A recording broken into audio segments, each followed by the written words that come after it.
All right, so right now we've got the afternoon drive buildup underway. Talking about a little bit of brake tap-in, starting on the loop, going eastbound south over to 65, then northbound 65 up to the south loop, northbound west loop up to the 24 interchange, and then looks like in Antioch we have a crash off on the right shoulder. Police reporting this, 24 westbound at Hickory Hollow Parkway. Rivergate got debris in the road from an earlier crash. This is going to be 65 northbound near Vietnam Veterans Boulevard. Traffic every 10 minutes every morning on Super Talk, 99.7 WTN.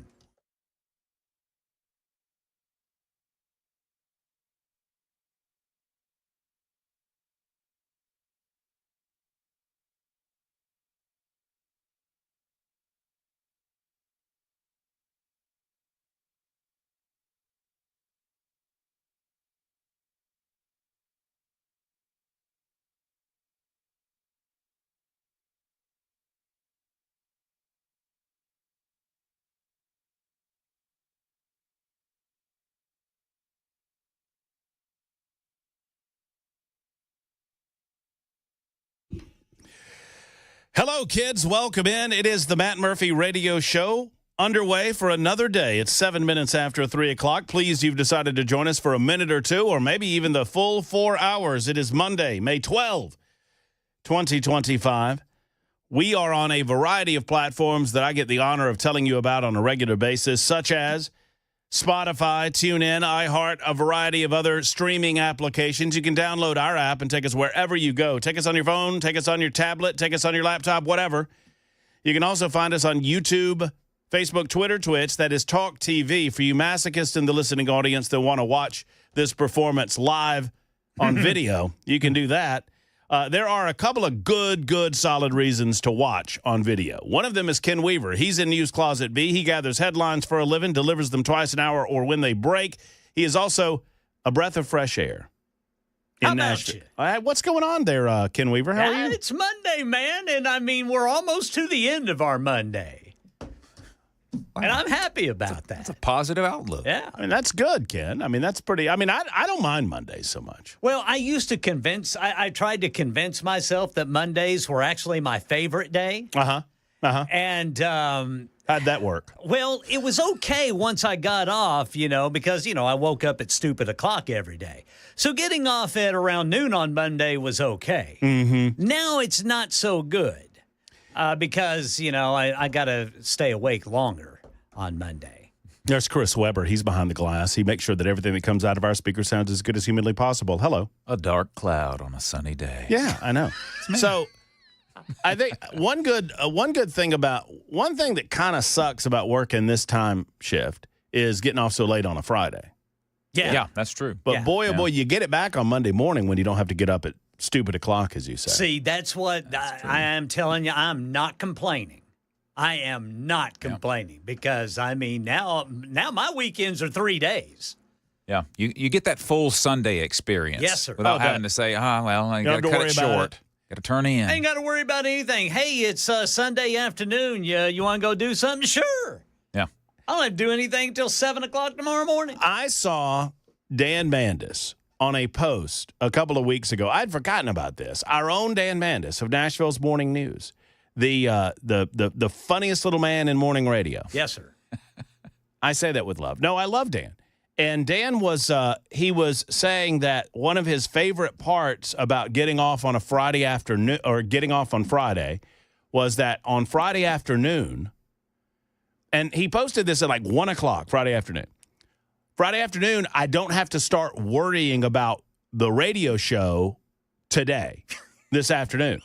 And I thought, man, I get off at 7 o'clock, and I don't worry about the radio show till like 2:30 the next day. I think I'm doing this wrong. There's different levels of preparation, apparently. Well, I mean, Dan and I could not be more different in terms of how we prepare a radio show. Mandis is buttoned down, and Matt is like, people think I'm joking when at 5 minutes before the show. What are you going to start the show with? I don't know. It just kind of comes to me, Yeah. Whatever feels good. And you know what's going to feel good in the first hour? What's that? Bashing Mayor Freddie O'Connell about the Head and Shoulders verbally. I knew it. Oh, Freddie. I mean, who is he sucking up to at this point? I don't get it. I don't understand it. We're going to do it in a minute. I'm not going to do it right now. I'm going to say it's episode 808. If I start going down that road, there's no turning back. There's no turning back. Yeah. So I got to wait on it. It's episode 808 today. It is day 113 of our man's second term in office, 113 of 1,460.5. And so we got that going for us. And we've got a lot to deal with. I mean, from a Washington, D.C. standpoint, there's a lot going on today. To include the China deal that happened over the weekend. Donald Trump had a big weekend. He had the China deal, where we rolled back to February-level tariffs while we set up a permanent deal between China and the United States of America from a tariff standpoint. And the stock market liked that a lot, Ken. Do you have the markets up over there? Yes, sir. It is. We ended up 1,160 points. S&P rose 3.3%. What time did the markets close? 4? Yeah. 4 Eastern. Yes. Okay. So yeah, that's great. So there you go. You buy as the market watchers would say, when the market dips, buy, and then you'll be happy when it does something like this. Today is a good day for those of you who watch the markets on a daily basis. I try not to, but for those of you who do, Dow Jones, NASDAQ, S&P 500 post biggest single day gains since April. Yeah, NASDAQ up almost 4.5%. Oh wow. And that's big. Those are big numbers. The markets loved the China deal that was tentatively worked out, at least for the next 3 months. These are set rates. Plus, I'll tell you this too, fellas. I filled up my tank, and I buy for the big truck. You got to put premium in that thing. Oh, It just runs the V8 engine runs better. Oh, okay. And so I go ahead and bite the bullet and do that. You don't have to, but it's recommended. Anyway, under $3 for premium. Yes, sir. Yeah, not too bad. I love it. Yeah, I filled up my little Hyundai Elantra today. It does not take premium. It does not take premium because it'll kill it. So you got to make sure you just put in the 87.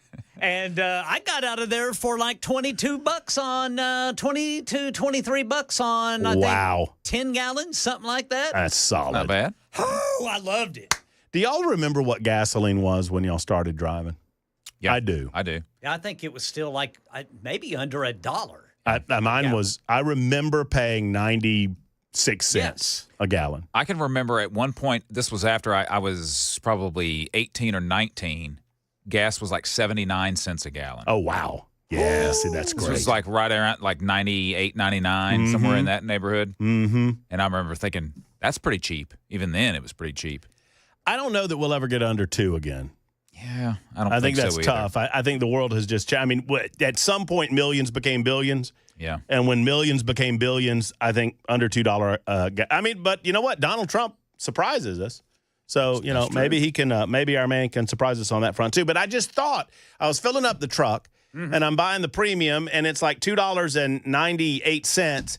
And I'm thinking, our man is getting no credit for this. No credit whatsoever for this. The fact that energy prices are back down to where they are, the fact that we've just started, we're just over 100 days into his second term as president of the United States. He doesn't get any credit for the southern border. He doesn't get any credit for the gasoline prices. They want to just slam him on the egg thing, which he had nothing to do with. Egg prices are back down again, I'm told. I don't buy eggs on the regular. But I'm told that egg prices are back down. I haven't checked lately. Well, I've checked with my wife. We bought a big old bunch of eggs over the weekend. I mean, did she look like she was in pain when she got back to the house? Because maybe egg prices are doing good too. So stocks have surged. Trump's doing great. He's got the China deal. We've got an American hostage, the final American hostage still living. There are 4 American hostages that have passed away that are still in custody. Managed to do that. I know that it's a good day for Donald Trump when the hashtag never CNNs of the world are saying, well, yes, Donald Trump, but does this put pressure on Benjamin Netanyahu to bring his prisoners? I was like, you can't spend a moment to give our man credit. You got to pivot to Benjamin Netanyahu and slam the other guy now, which is what they did. Ukraine and Russia are meeting later on this week. We're going to talk about that today. Just a lot of good things going on in the United States of America, not least of which going on right here in Metro Nashville, and that is the Tennessee Highway Patrol, as we discussed last week, in conjunction with Immigration and Customs Enforcement, offering some safety checks in a variety of different points across Metro Nashville. instituting said safety checks, making sure that our roadways are safe, and by extension, finding people that ought not to be in the United States of America at all. And that is where we start the discussion today on the Murphy Show. So, Freddie O'Connell, I debated, because believe it or not, I do have a filter somewhere. I debated whether or not to just go ahead and say that Freddie O'Connell is in violation of the law. And Freddie O'Connell is a slippery little cuss. And he does this on purpose, okay? There are a lot of Metro counselors in Nashville that are dumb as a box of rocks. There's a lot of them. O'Connell's not one of them. He's a liberal, but he's not dumb as a box of rocks or dumb as a box of hammers, whatever. I mean, many of these Metro counselors couldn't argue their way out of a paper bag. They couldn't logic their way out of a paper bag. And once again, I just give credit where due. O'Connell's not one of those. I want you to listen to this. It's about 2 minutes long. I'll try not to play a game of stop-start. Y'all know how I am. I can't help myself because I want you to hear all of this. But this is Mayor Freddie deciding that he's going to toughen up his executive order regarding communique between ICE and the city. And there's several references that I want to talk about here. But here's the mayor of Nashville, Tennessee, talking about how deeply saddened he is that our Tennessee Highway Patrol, our men and women in uniform, are doing the good job that the Metro Nashville Police Department won't do. This is a tough moment, and I am heartbroken that today many of our neighbors in Nashville are experiencing fear over family separation rather than the safety we all deserve. Okay, so I made it 12 seconds. So are you heartbroken that we caught the sex trafficker? Are you heartbroken about that? Are you heartbroken that at least 3 individuals who were actively driving drunk were taken off the roads? Were you heartbroken about that? Are you heartbroken that a known member of Tren de Aragua was taken off the streets? Are you heartbroken about that? You see, I need to start attending these press conferences because I would raise my fat little hand and I would say, are you heartbroken that lawbreakers are being removed from city streets? Because here's the deal. If I was a criminal, more specifically, if I was a criminal from Mexico or Venezuela or Guatemala or somewhere south of the border, where would I go and do my criminal activity? For those of you in Aniana, I'll help you out. You go to the places where you are least likely to get caught. Where are the places in Nashville where the people aren't going to call the cops? Y'all starting to figure it out? Freddie O'Connell wants the lawbreakers to prey on these poor people who are here illegally. Otherwise, tell me what we're doing here. I don't have anything against individuals. I don't. I sincerely don't have anything against those that came years ago to the United States of America, and they knowingly broke the law to do so, but they believed in this promise presented by liberals like Freddie that if you just stay here long enough and you lay low, you'll be fine because nobody's really going to do anything about your illegal presence in the United States. And these folks have done so, and they've worked hard, and they've been here for years and years and years. Folks, let's be human beings. I'm sensitive to those people. I understand that some of them are a little fearful right now. And I get it. I get why. Those people are now being preyed upon by criminal illegal aliens who have come here specifically to do harm to their communities. Just as these criminal individuals were doing harm to their communities that they left, like Venezuela and Guatemala and Mexico or wherever. You see, there was perhaps a time where only the most industrious non-skilled laborer was efforting to come across the border so that they could make $10 an hour as opposed to $10 a week. When Joe Biden decided just to open them up, baby, and let anybody and everybody that learned the American word asylum get in here, well, guess who came to prey upon our communities? Bad people doing bad things. Freddie O'Connell wants those bad people left alone. Apparently, according to his words, I don't know how else you break it down. Oh, no, Murphy. What are you going to tell me? No. We don't mean those people. That's not what you said, bud. That's not what you said. You said you're heartbroken over what's going on. Oh, we're just getting warmed up on this front. Don't you worry. We've got more to say about it coming up in just a few minutes. 21 minutes after the hour. If you have anything to say about it, 615-737-9986. There's two ways to do that. One, you can dial us up. We'll get to you immediately or even sooner. We've got the phone lines available for you always on the Matt Murphy Show at 615-737-9986. You can also hit us up on the super text line. That's up and running as well. And it's the same number, 615-737-9986. For those of you who are a little shyer, don't want to present yourself on the radio but want to comment, you can do so that way, and we read each and every one of those. Back after it in a moment. It's 22 after the hour. Super Talk 99.7 WTN.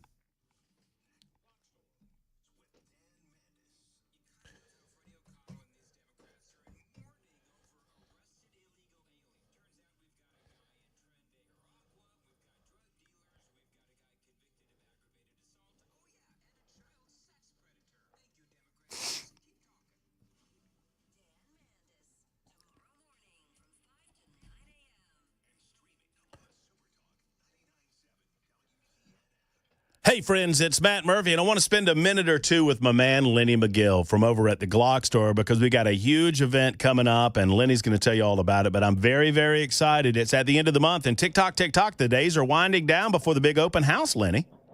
Yes, it is. It's coming up on Saturday, May 31st. We are opening the doors to all of Nashville to come in and check out what we do. We are a unique facility with not only probably the best selection of Glocks in America, but also the unique shoot rooms that allow you to train and shoot in a very unique environment. So it's a great time, and we're looking forward to having everybody come down and see us. You know, Lenny, I don't think that people can get the spirit of these rooms unless they see it for themselves. So if they've heard us talking about them, if they've heard you or me or whomever talking about them on radio, I want them to go and see the things for themselves, because, I mean, you'll have some of these set up. You'll have a full auto room set up, won't you? Yes, we do. We have, we've got 4 unique shooting rooms, and in 2 or 3 of them, there will be different events. There's going to be a Glock event where you can shoot any Glock. We'll have a lot of Glocks on display. You can actually test them before you buy one. And, of course, we'll have the full auto room, which we just talked about, where we'll have some full auto machine guns that you can actually, play with. They're kind of fun, and it's a unique experience. And in the last room, we're going to do a little speed shooting competition because we're looking for the fastest shooter here in Nashville. So come on down and show us what you got. Fastest gun in Music City. That competition going on at the Glock store. And I'm so excited. I'll be there all day long for the entire event, and I'm very excited meeting anybody that wants to say hello. It will be a huge event, a lot of different raffles, and I think the big prize at the end of the day is a custom Glock. Am I right, Lenny? Yes, we actually have a whole bunch of giveaways. The entire day we'll be doing raffles, and we've got participation from all of our vendors. We'll be giving away optics and slides and all kinds of pieces and parts that, make your Glock better. But also we have a couple of different handguns that we'll be giving away. And we have great specials and, really good deals on Glock handguns themselves. So it's a really great time to buy a handgun, great time to test a handgun, a great time to come down and see Matt Murphy and shake his hand and kiss some babies. Absolutely. We're going to have a great time. Y'all, it's the event of the season. If you're a gun enthusiast, you need to be at this and mark your calendar for the end of the month, May 31st, from 10 until 2 at the one and only Glock store. Lenny, I know we'll be talking to you throughout the course of this month, but I can't wait for this thing, man, and we'll talk to you again next time. Thank you, Matt. I know you said you were just warming up, but I think you're on fire. Keep it up. Thank you, brother. I appreciate you. There's Lenny McGill at the Glock store.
Tennessee Men's Clinic is your one-stop shop for all things men's health. Obviously, gentlemen, I encourage you to go there. I encourage you to give them a call and make an appointment for one of their qualified urologists. Whatever your situation might be, if it is energy-related, if you're just not seeing gains at the gym, if you're just not motivated to get to the gym, or perhaps that energy is you're losing a step or two for bedroom activity. I understand that's a sensitive topic for a lot of guys, but men, you don't have to talk to me about it.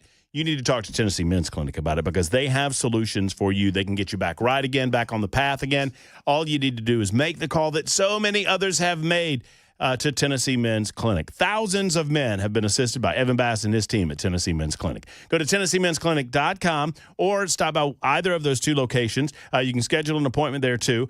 Cool Springs and the original Midtown location, been there since 2014. They can offer you solutions, get you back to the energy levels that you've become accustomed to. Come on, guys. Let's do this for you and your intimacy with your spouse. Call at 615-208-9090, 208-9090 for the Tennessee Men's Clinic.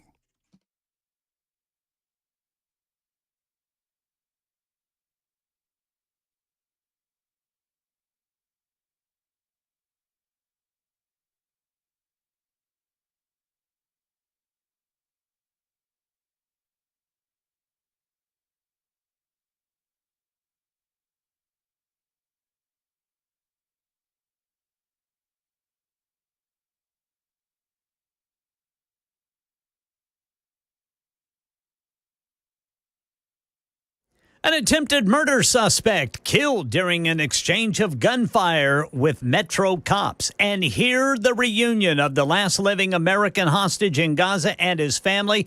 These stories and more at 3:30 on Super Talk 99.7 WTN. I have a job for Chris Webber. Yes. Today is the anniversary of one of the most iconic memes on the internet. Okay. But I think it's about 2 minutes long, but I think it involves some cleanup. Okay. Have either of you gentlemen ever heard of the famous/infamous Leroy Jenkins? That sounds familiar. I don't recall. It is, it's 20 years old today. Leroy Jenkins is one of the first viral memes that I remember. And it went viral before YouTube was really a thing. It involved a group of online video game players, and they're playing a fantasy game. And Leroy Jenkins is one of the guys that's playing the game. Okay. And they're all very serious about it because this is one of those things, and it was back during a time where they couldn't just, if they died and had to, like, start over. Oh, the yeah. game. There's no just spawning back, as they call it now. Right. I think. And this one guy, they were like, hey, does anybody need anything? This is a really tough guy to beat. Does anybody need? And there's like 10 of them. And they're like, yeah, Leroy needs something. And they're planning. They're like, okay, I'm going to cast, like, they're all nerds. They're like, I'm going to cast this spell. And then after I do that, you cast this spell. And the one guy says, oh, to hell with it. Leroy Jenkins. And he just rushes in, and they all die. They all die. And they get so pissed at Leroy Jenkins. Oh, man, that's awesome. But for a while, for about a year or two, Ken, if you just wanted to stop all the talk and let's go do something, you just looked at your buddies and said, Leroy Jenkins. And at the end of it, and I think there's some curses. Once they start getting killed, they start freaking out. Damn it, Leroy. And they're all mad at Leroy. And right at the end of it, Leroy says, at least I ain't chicken. Oh, I got to hear this. So later on, we'll enjoy some Leroy Jenkins. Stephen will enjoy your conversation here in just a moment. Susan, I want to talk to you as well, and we're going to finish up the conversation. Well, not finish up. We're just getting started with the conversation about Freddie O'Connell. It gets better. Oh, it gets so much better. Freddie's very, very concerned about the illegal aliens in our community. Freddie could give a rip about the people who are going to be financially raped over his property tax increase, but illegal aliens he's very concerned about. And Fox 17 is very concerned as well. And they sent a reporter down to Lower Broadway to talk about some of the financial implications of this ICE crackdown. We'll talk about that next. It's time for news on Super Talk.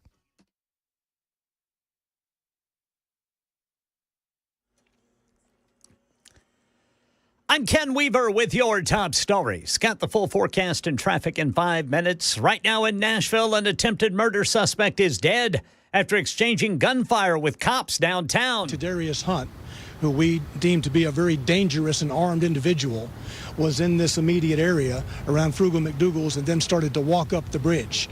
It was incumbent on our police officers to stop him. And he made choices that resulted in gunfire from the police after he shot at the officers initially. That's MNPD spokesman Don Aaron, who says Hunt was wanted for attempted murder from yesterday when a Nashville Rescue Mission employee, Cedric Wilson, was shot at least 11 times while leaving work. Wilson is recovering after surgery.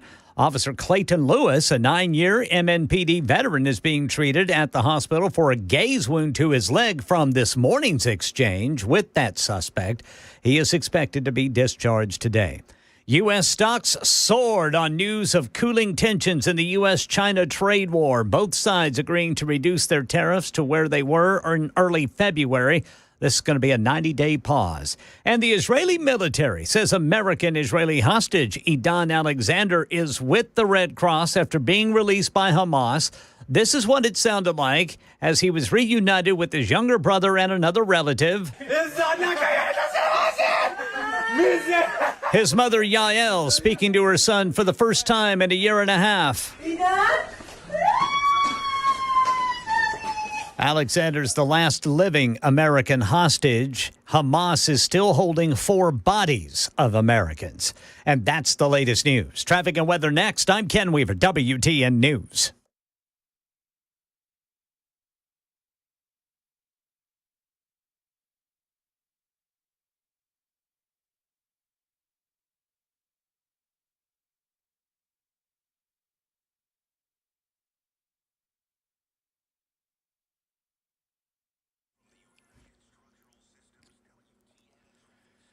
All right, got a stalled vehicle impacting the South Loop going westbound. The right lane is blocked just after the 2440 split. Traffic every 10 minutes every morning on Super Talk 99.7 WTN.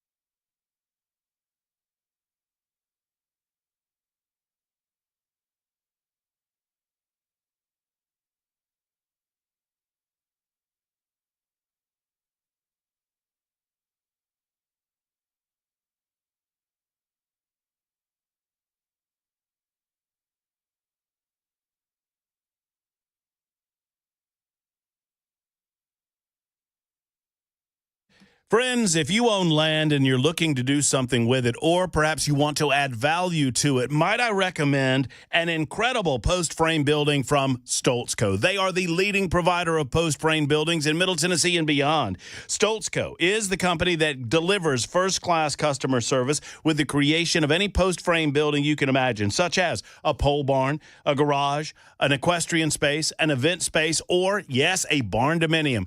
Folks live in these post-frame buildings. The barn dominiums are incredible. You just need to see them to understand them. When you go to stoltzco.com, I'll spell that for you in just a moment, stoltzco.com, you can see a future home. You can see someplace to turn into a she shed or a man space. Whatever you're looking to do, perhaps an in-law suite on your property. It will raise the value of your property, and it will give you great memories for years and years to come. Friends, go to stoltzco.com.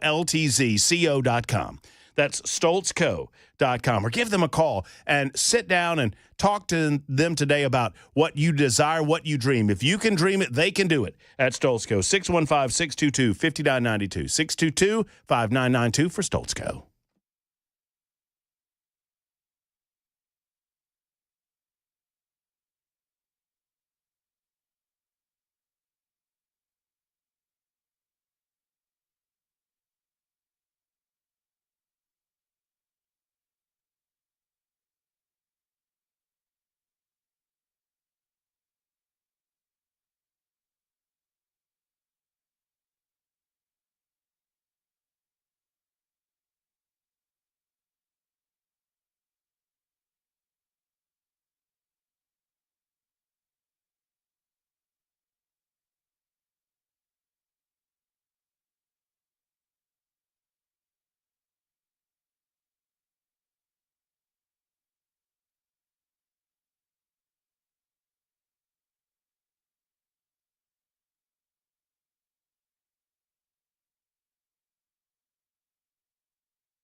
It is 38 after the hour. Matt Murphy and the Matt Murphy Show in progress. Chris, Ken, Murph, and you. Thank you for being around with us. Whatever time you're able to give us, we're certainly appreciative of it. Many of you on the super text line are letting me know. I apologize. It was I did not properly identify the video game. It was World of Warcraft. Ooh, extra nerdy. World of Warcraft, which is, just a special dash of nerdiness. Yep. And I just watched, it's 2.5 minutes. I just watched it. It was everything that I remembered that it was. I don't know why it will never not own me. I don't know why it owns me so much. It's just these nerds are planning and everything's just so, and they're trying to get it. And this one guy goes, screw it. Let's do, and they're like, oh no. And they all die. They all die. And the kid's so mad at him. And at one point, the leader of the group is so upset, you can hear one of the guys go, Leroy's stoned. And the one guy goes, do we have a soul stone? Do we have a soul stone? A healing stone? Oh, my God. That's not what the guy said. Different kind of stone, It's buddy. a different kind of stone, buddy.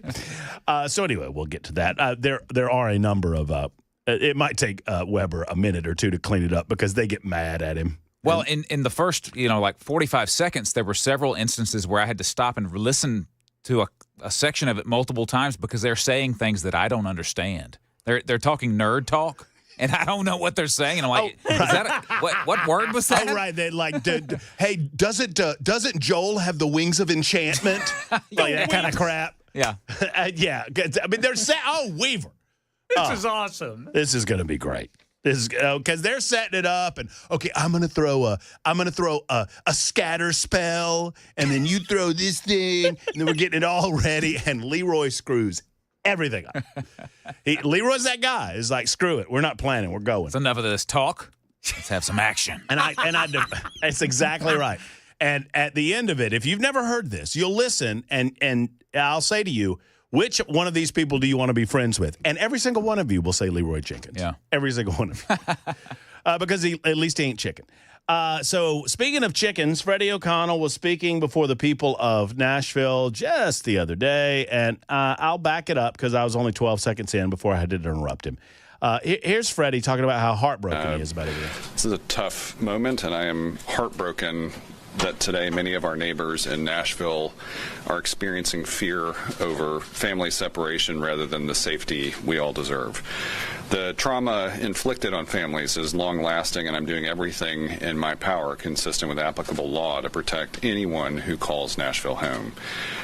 Even the criminals. So the lawbreakers too. I just want to make sure that we fully understand what Freddie's saying here. He completely ignores the fact that the only people that have been arrested, the only people that have been separated from their families are the lawbreakers. Would Freddie O'Connell say the same about the rest of the lawbreakers?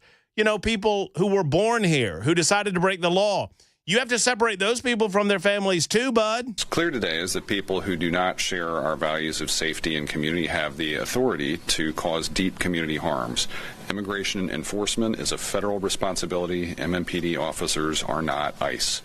What's clear is that federal and state authorities are intent on enforcing immigration law. Their approach is not our understanding of what a Nashville for all of us looks like. Okay, so Freddie O'Connell is here suggesting that it is against the values of the people of Nashville to enforce the law. Notice how he says this, that these federal authorities are intent to enforce federal law. Yeah, buddy. Officers are not ICE. What's clear is that federal and state authorities are intent on enforcing immigration law. How dare they? Their approach is not our understanding of what a Nashville for all of us looks like, and we're grateful to our community partners who make all of our residents feel welcome. We'll be launching a new fund called the Belonging Fund. We want to make sure that the immigrant community in this town knows that we have their back, and the fund will raise dollars that will support the needs of our immigrant community, especially those who've been affected by the ICE raids yesterday, providing funds to support childcare, transportation, housing assistance, food insecurity, and really anything else that they need. You can tell this is a first-of-its-kind fund supporting our immigrant and refugee community in moments of crisis, which have been many in that community over the. Now, see, and there's an edit there in the clip that I'm using because I had to edit this news conference, and I did so inartfully. But that Freddie introduces the guy that introduces the Belonging Fund. So it's not really clear if Freddie O'Connell, and this is where he gets slippery, it's not very clear if Freddie O'Connell is promoting through the office of the mayor the Belonging Fund or not. I would be very curious if he was, because that gets dangerously close to aiding and abetting illegal aliens. Past several weeks, and it will be online today, cfmt.org/belonging. Federal agents spoke. So there's Freddie O'Connell from over the weekend discussing his concerns about ICE activity in Nashville. Also happening over the weekend, Fox 17 was out and about. You know, there was a lot of activities going on. There was the Shinedown concert. By the way, Shinedown in the house. If any of you are wondering where my opening theme song comes from, that's Shinedown. Cut the cord. Well, I'll be. How about that? And they were at Bridgestone Arena, it's my understanding. I don't really know a lot about Shinedown, except I use them for my opening theme song. And don't tell them, because they may not like talk radio and they may tell me to stop. You know what I'm saying? So Shinedown was in town and the Bananas were in town. I got more to say about the Savannah Bananas because I was there. And there was something else. Oh, the steeplechase. I saw there was this group. We were downtown after the Bananas game. We went down to Lower Broad, had a delicious hot dog on Printer's Alley. It was the finest hot dog I think I've ever put in my mouth, but that's mainly because of the beer that I had previous. And we saw these folks were straight from the steeplechase, and they had their share of mint juleps, my friend. And older folks, it was 3 couples, and they were just having a good night. They were having a good Saturday night. They were looking for their hotel room. I hope they found it. Yeah, I was out and about on Saturday night, and I don't recall empty streets. As a matter of fact, I recall fairly crowded streets. But according to Fox 17, here's the article. Fear over potential immigration enforcement on Lower Broadway in Nashville caused at least 2 restaurants to shut down operations this weekend as rumors swirled about ICE activity in the heart of Music City. Fox 17 could not independently confirm whether ICE agents were present on Broadway. They weren't. I can independently confirm it. Reporters visited multiple bars and restaurants Sunday, and while none reported direct contact with ICE or sightings of uniformed officers, the widespread concern was undeniable. According to one manager, we've been affected massively from this, said one restaurant manager near Broadway. We've had to completely shut down our kitchen. It's just creating the general sense of fear all the time. There were rumors flying around about ICE being on Lower Broadway. It was credible enough that we had to close the restaurant because back-of-house staff had to leave. Everyone split. Managers, by the way, despite me having some problems with this dude, I will say to you in the interest of full disclosure that I have a great appreciation for anybody that uses the word split. Yeah. Man, hey, what happened to Dwayne and them? Man, they split, dude. They split, dude. Yeah. That's old school. Hey, man, there's the cops here. We better split. Let's split, dude. Where does it come from, Ken? I just realized I don't know the genesis of the word. I know it was used a lot back in the 70s and 80s. Oh yeah, man. Back before then, you know what they said before they came up with split, Ken? What's that? Cheese it, fellas. It's the cops. Jesus, fellas, it's the cops. Cheese it? Oh yeah, you don't know that? I've never heard that. Oh yeah, that's back in the day, back in the 40s. I just remember Split in the movie Easy Rider whenever Dennis Hopper and Peter Fonda's characters were in that bar in Alabama, and the girls were kind of taking a liking to him because they were hippie-ish, but the rednecks didn't like it. And Peter Fonda looks at Dennis Hopper and he goes, hey, man, A split. That movie didn't end the way I thought it would. No, it didn't. It's you ever seen Easy Rider? Yeah, I have. It's kind of a sudden end. Mm-hmm. Oh, is that how that's going to end? Okay. That's how you wrap it up, huh? That's how you, well, Okay. I guess the 60s are over. I mean, that's the way it felt, right? I think that's what the point was. Yeah, could be. Is that free love and easy living, and that's, you better get back to work, hippies. Otherwise, you're going to end up in a ditch. Oh, look at there. That's a nice bike.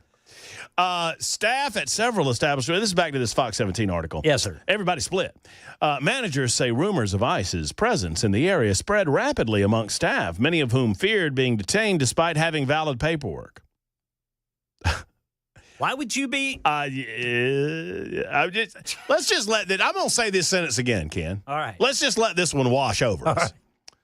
Managers say rumors of ICE presence in the area spread rapidly among staff, many of whom feared being detained despite having valid paperwork.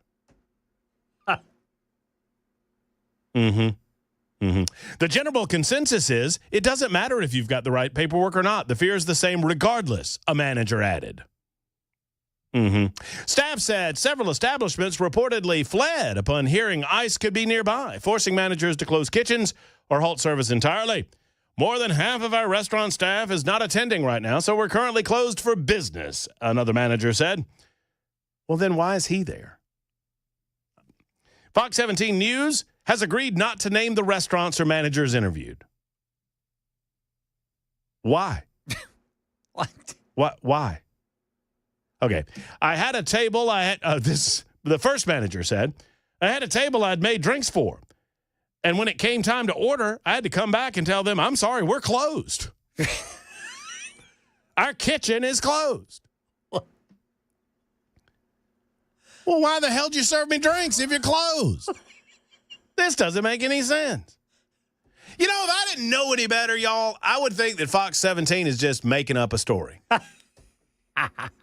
If I didn't know any better, because of course these media types aren't going to gin up a story for their own, viewership. So if I didn't know any better, I would say an assignment editor sent a reporter down to Lower Broadway and say, let's get a local angle on this immigration and customs enforcement story.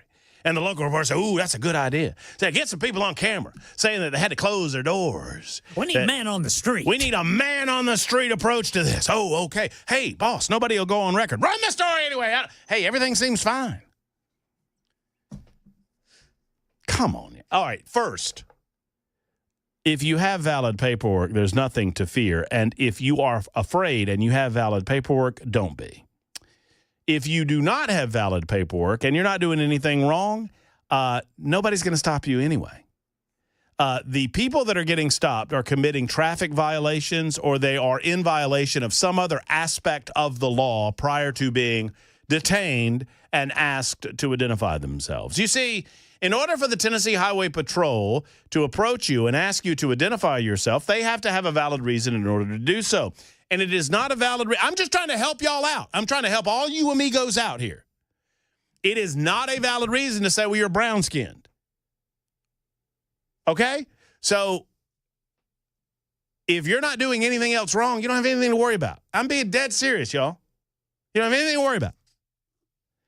If you have valid paperwork, you don't have anything to worry about.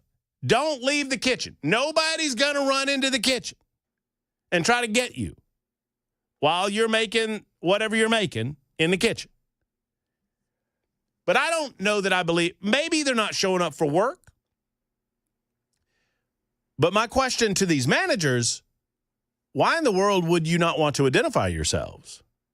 And why would Fox 17 run the story without them identifying themselves? Because what you're telling me, all right, so you're having to shut down your restaurant, according to you, because you can't get the people to staff it to run the kitchen. Well, isn't that saying to me that you have a lot of illegal aliens working for you? Oh, I got a dinger.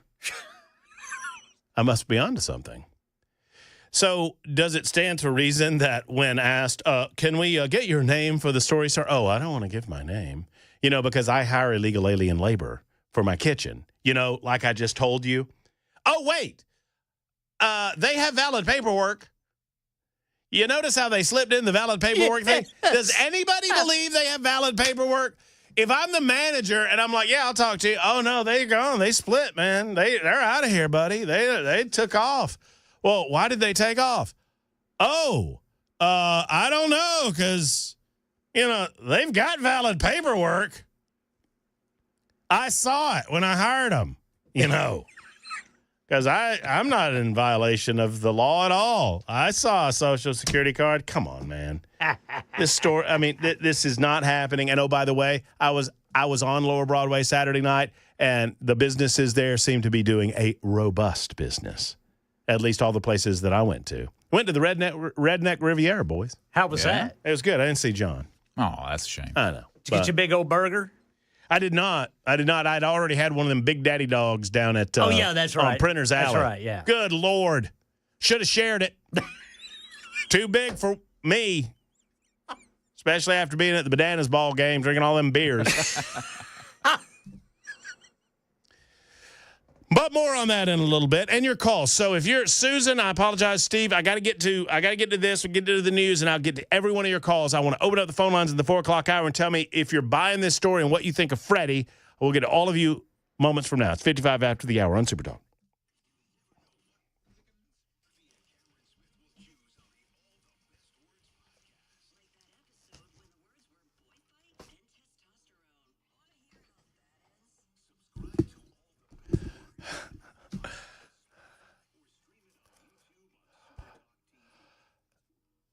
I'll give you a little tip.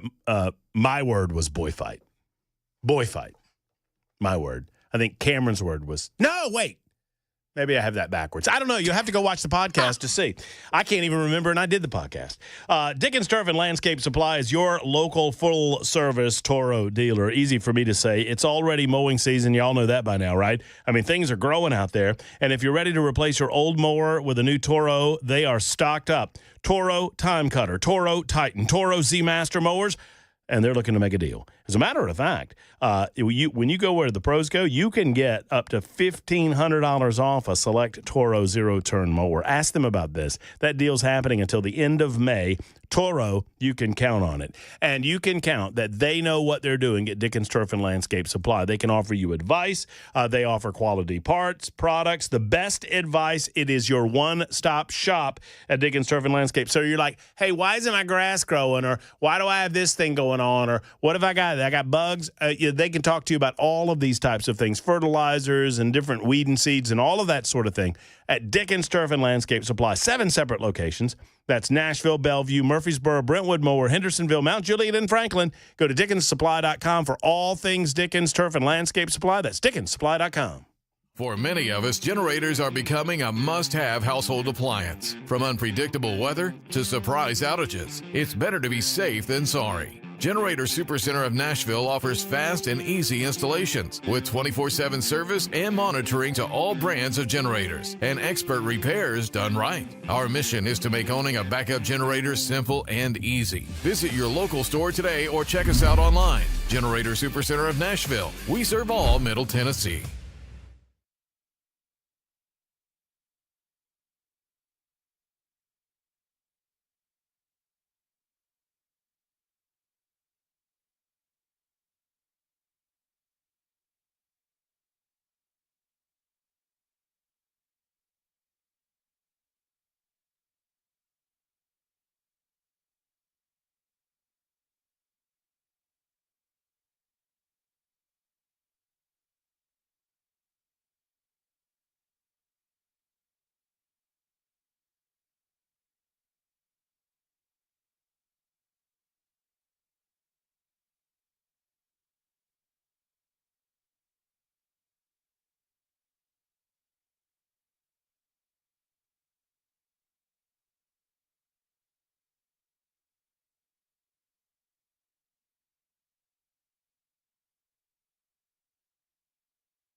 4 o'clock on the dot.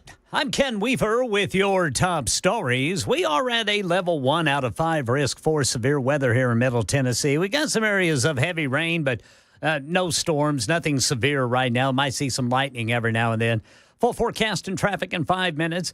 Right now in Nashville, the suspect from the Nashville Rescue Mission parking lot shooting yesterday is dead. Metro Police spokesman Don Aaron says officers encountered Tadarius Hunt this morning near the Frugal McDougal liquor store. And Hunt this morning decided to pull a gun on police. Actually, according to a witness, was the first to fire on our officers. And then our officers returned his fire. Hunt died at the hospital. Meanwhile, Officer Clayton Lewis, a 9-year MNPD veteran, is being treated at the hospital for a graze wound to his leg. He's going to be okay.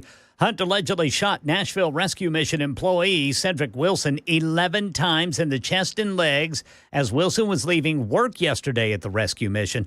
Wilson is recovering after surgery. U.S. stocks soaring on news of cooling tensions in the U.S.-China trade war, a 90-day pause. Both sides agreeing to, so tariffs are left where they were in February. And a new effort to lower the cost of prescription drugs. In the Oval Office this morning, President Trump signing an executive order. It imposes a 30-day deadline for drug makers to lower costs or face a new rule that will limit U.S. drug costs to prices paid overseas. ABC News senior White House correspondent Selena weighing on the many questions about the plan. We don't have details about what drugs are going to be prioritized. U.S. officials say that they're going to look into the costliest drugs, and it will likely include weight loss drugs. But the president, he also tried to do something similar to this in his first term, but he was stopped by the courts. A judge determined that the president had not followed the proper procedure. So unclear how all of this is going to play out, but it could have a dramatic impact. Renewed hopes of brokering a deal to end the war in Gaza and free all hostages held. This is what it sounded like when Don Alexander, the last living American hostage, was reunited with his brother and another relative today. Hadn't seen him in a year and a half. ABC's Ian Pannell notes the U.S. brokered Edan's release through negotiations with Hamas. Just to be clear, he is the last living American hostage. There are other American hostages who we sadly believe may have lost their lives during the fighting or during their captivity, but we're waiting for details on that. And a Major League Baseball pitcher is shocked by how fans are treating him and, more importantly, his family after a poor outing Saturday night. The criticism elevating to threat level. Authorities looking into it, says Alex Brachet. Houston Astros pitcher Lance McCullers visibly shaken. McCullers says his 2 young daughters received online death threats after he allowed 7 runs in the first inning of the game against Cincinnati Saturday night. The Reds went on to win that game 13-9. Now, Major League Baseball is looking into these threats. A team spokesperson says that they've notified Houston police and MLB security. That's the latest news. Traffic and weather next. I'm Ken Weaver, WTN News.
All right. Police in Franklin say there's a crash, 65 southbound past 840. And then in Berry Hill, the right lane blocked by a crash, 440 eastbound before I-65.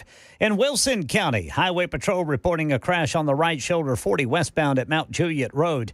And in Rutherford County, Highway Patrol reporting a single vehicle crash, 840 westbound at Veterans Parkway. Traffic every 10 minutes, every morning on Super Talk 99.7 WTN.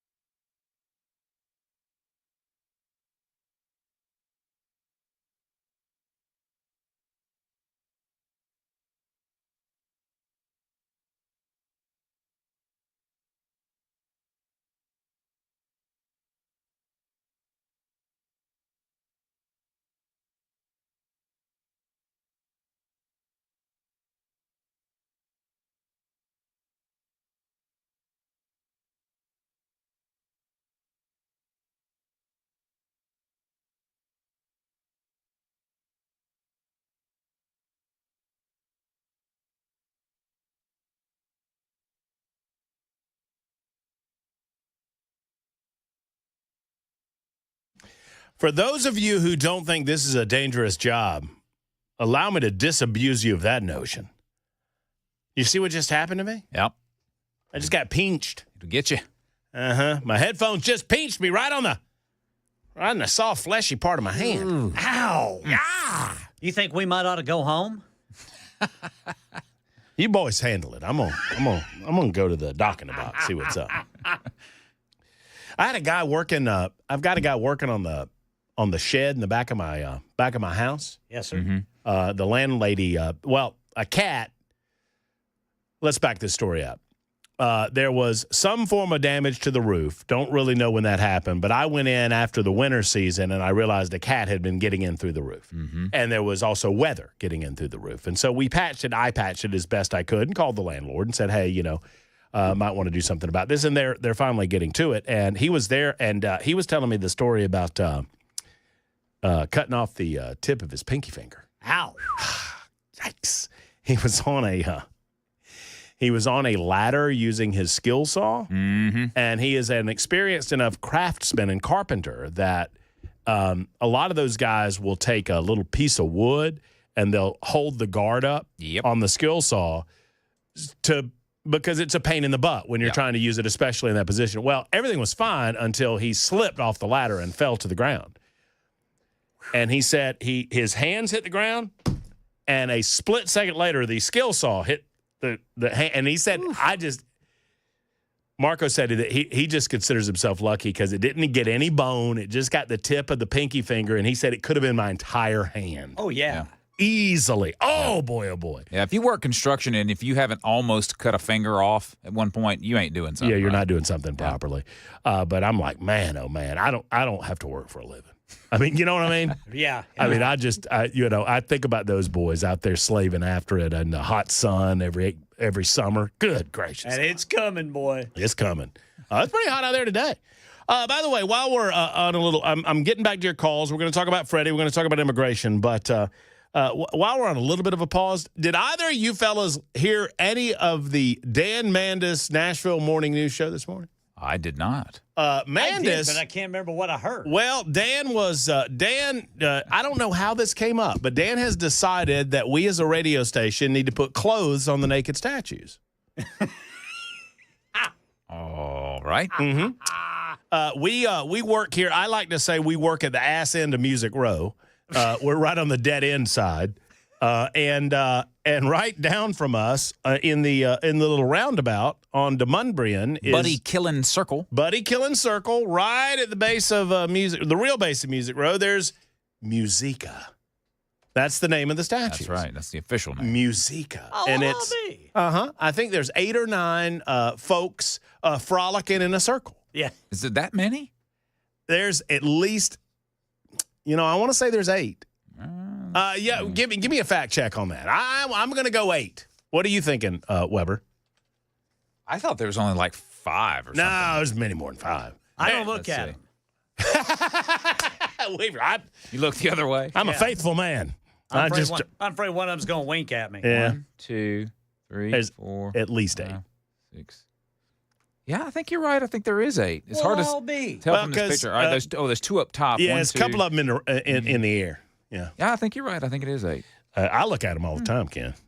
I guess I don't pay that much attention. Obviously. So Mandis has decided, and I think I'm just assuming because of something he said, because he said those statues make him feel weird about himself. Inadequate, maybe? I think that was the inclination that I got. He might have actually used that word. Oh, Brother Dan. Wow. So with that in mind, he wants to put clothes on the naked statues. And I remember the naked statues got clothes a couple of years ago. Yeah, occasionally I think during the Preds playoffs they put jerseys on them. And I think they got breeches when like a Lainey Wilson album came out or something or another. That could be true. They got bell-bottom breeches on there. Yeah, I seem to remember that. Which is fine. So this has been done in the past, so why wouldn't we go ahead and do it? But here's my problem, and this is the reason I'm bringing it up. He wanted, one, KGB, the illustrious producer of Nashville's Morning News, said, we could have breeches for every show. You could have the Dan Mandis, Nashville's Morning News. You could have Matt Murphy and the Murphy Show. And Mandis said, no, we could just do Nashville's Morning News. I'm like, well, I thought we were a big family here. What a team player, huh?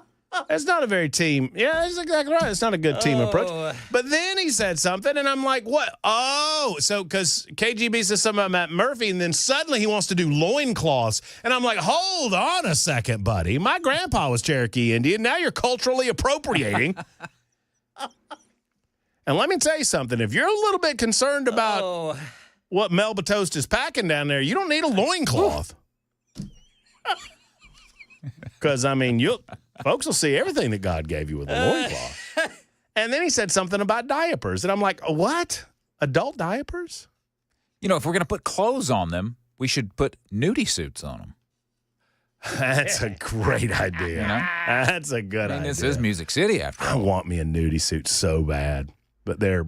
like George money, Costanza wore that time? No, that's a different kind of nudie. That's a birthday suit. We're talking about Nudie. Is that the guy nudie? Think Porter Wagner, Ken.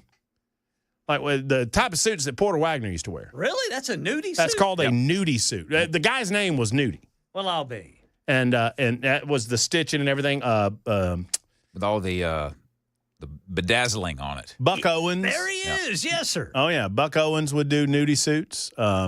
Dwight Yoakam nowadays will do a jacket. Mm-hmm. He did those nudie suits back in the day, though. Mm-hmm.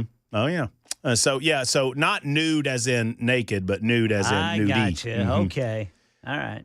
But I like the idea. I like where we're going with it. I like that Dan's thinking outside of the proverbial box. So let's roll with this, and let's see what happens. See what we can do. But I do think it's a little bit of a cultural appropriation for him to suggest loincloth. I don't think that's going to work. Yeah. I mean, and I think we bring up diapers because Dan's a big baby.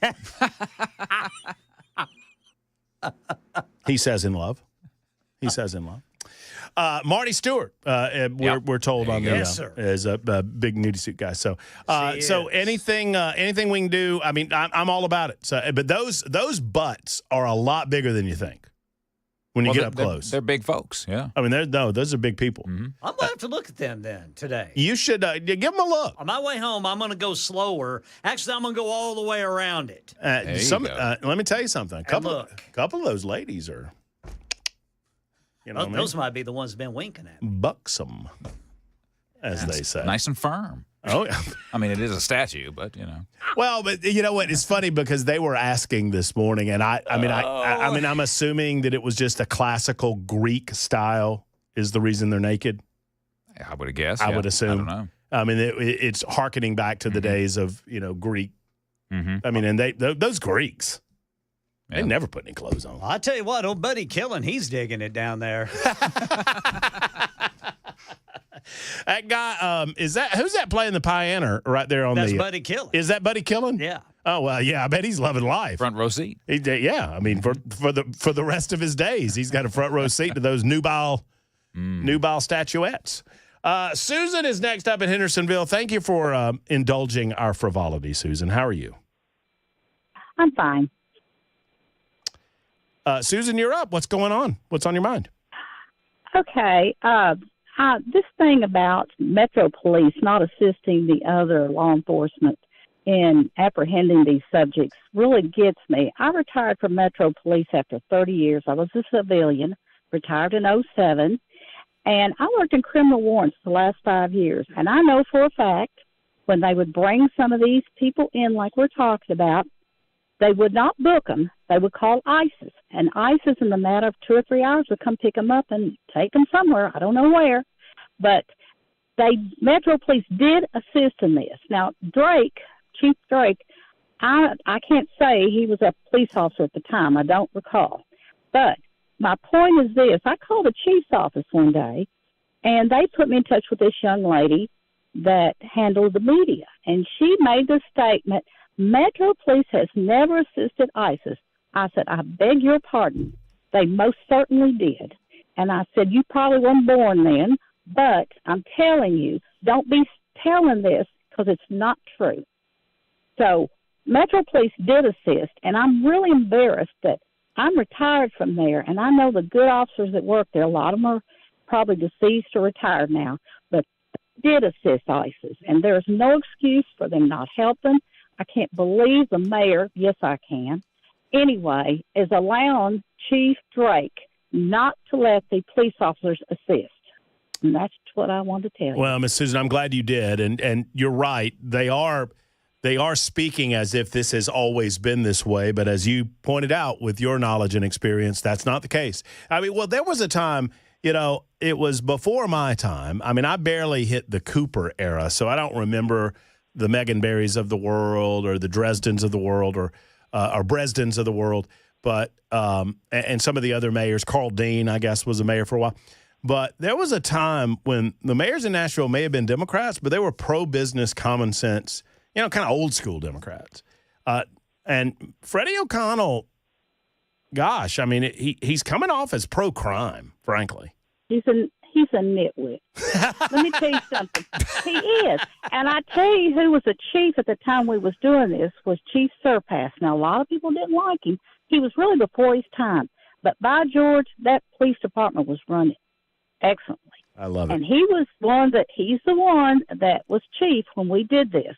So, but anyway, I just wanted to tell you that they're lying. Miss Susan, thank you for the call and thank you for the info. I do appreciate it very much. 19 after the hour, 615-737-9986. We continue on the Matt Murphy Show. We'll continue with your telephone calls coming up moments from now. Apparently, according to the loyal all-day listeners, you all-dayers, on the super text line, the word that Dan used to describe how the male statues made him feel, uncomfortable. Wow. What? So I feel like there's two distinct paths we could take with the word uncomfortable. Mm-hmm. Yeah. Like you could go the I don't know what to do with my feelings route, or look at that. I don't normally see that. But Sally points out that Dan also suggested we could get sponsors to cover and promote on our naked statues, and she suggested Nashville Safe House, protecting your family jewels since 1992. There you go. I like that. I like that. I mean, we could get, I don't know, Lenny McGill in the Glock store. A gun that big deserves protection. I mean, Dickens, Turf and Landscape. I don't think I need to.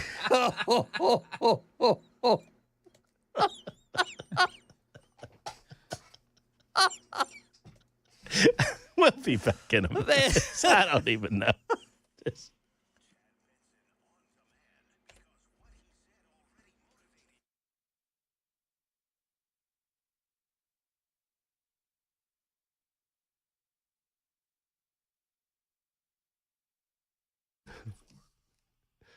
Or U.S. Pest. I mean, if not having any drawers on is bugging you, maybe you need U.S. Pest in your life. Without any pants on, you can get a lot of those creepy crawlies in places you don't need them. In all seriousness, folks, U.S. Pest, J.K. and Erica Brister, they run a fine company. They do a great work by protecting you and your family and your household from unwanted Tennessee pests. And they are out and about. I'll tell you, folks, full-service pest control can be yours. All you need to do is make a call to U.S. Pest like so many others have made. They're growing by leaps and bounds. They have a great quality staff. I've told you the story in the past that I met Jesse before he knew who I was. He came to my house and was talking to me about U.S. Pest. Never a high-pressure sales tactic with U.S. Pest. They just want to protect your house from bugs and those types of things that could do damage, like termites. Every home in Tennessee is threatened by termites. Preventative and corrective services available at U.S. Pest with 100% money-back guarantee. They'll get it right or they'll do it again. Protection begins truly with U.S. Pest. Go to uspest.com, uspest.com, or call 590-1260. That's 590-1260 for our friends at U.S. Pest.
Have you noticed how unreliable things have become these days? Like someone tells you, hey, it'll be ready at 4 o'clock, and you get there at 4 o'clock and it's not ready. Whatever it might be. People are tired of that kind of thing.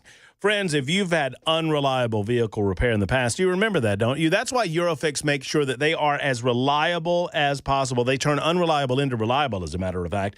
Eurofix has your vehicle ready when it's really ready. You don't have to stand around the waiting area, although if you do, you'll notice that the waiting area is as clean as anything you've ever seen. Eurofix repairs all European cars with quality that beats the dealer, and they do not charge you dealer pricing. The dealer repair shops, here's a little tip for you. They pay for just about all of the overhead at the dealership. Sadly, that means a lot more money out of your pocket when you're getting your car repaired. They don't do that to you at Eurofix. They give you a 3-year nationwide warranty, a free loaner car with every repair appointment. Make sure to call ahead. Loaner cars are very popular. You need to schedule one of those. Eurofix, family-owned for 26 years. Call our man Aaron Stokes and Eurofix, 844-EUROFIX, or visit myEurofix.com. That's myEurofix.com.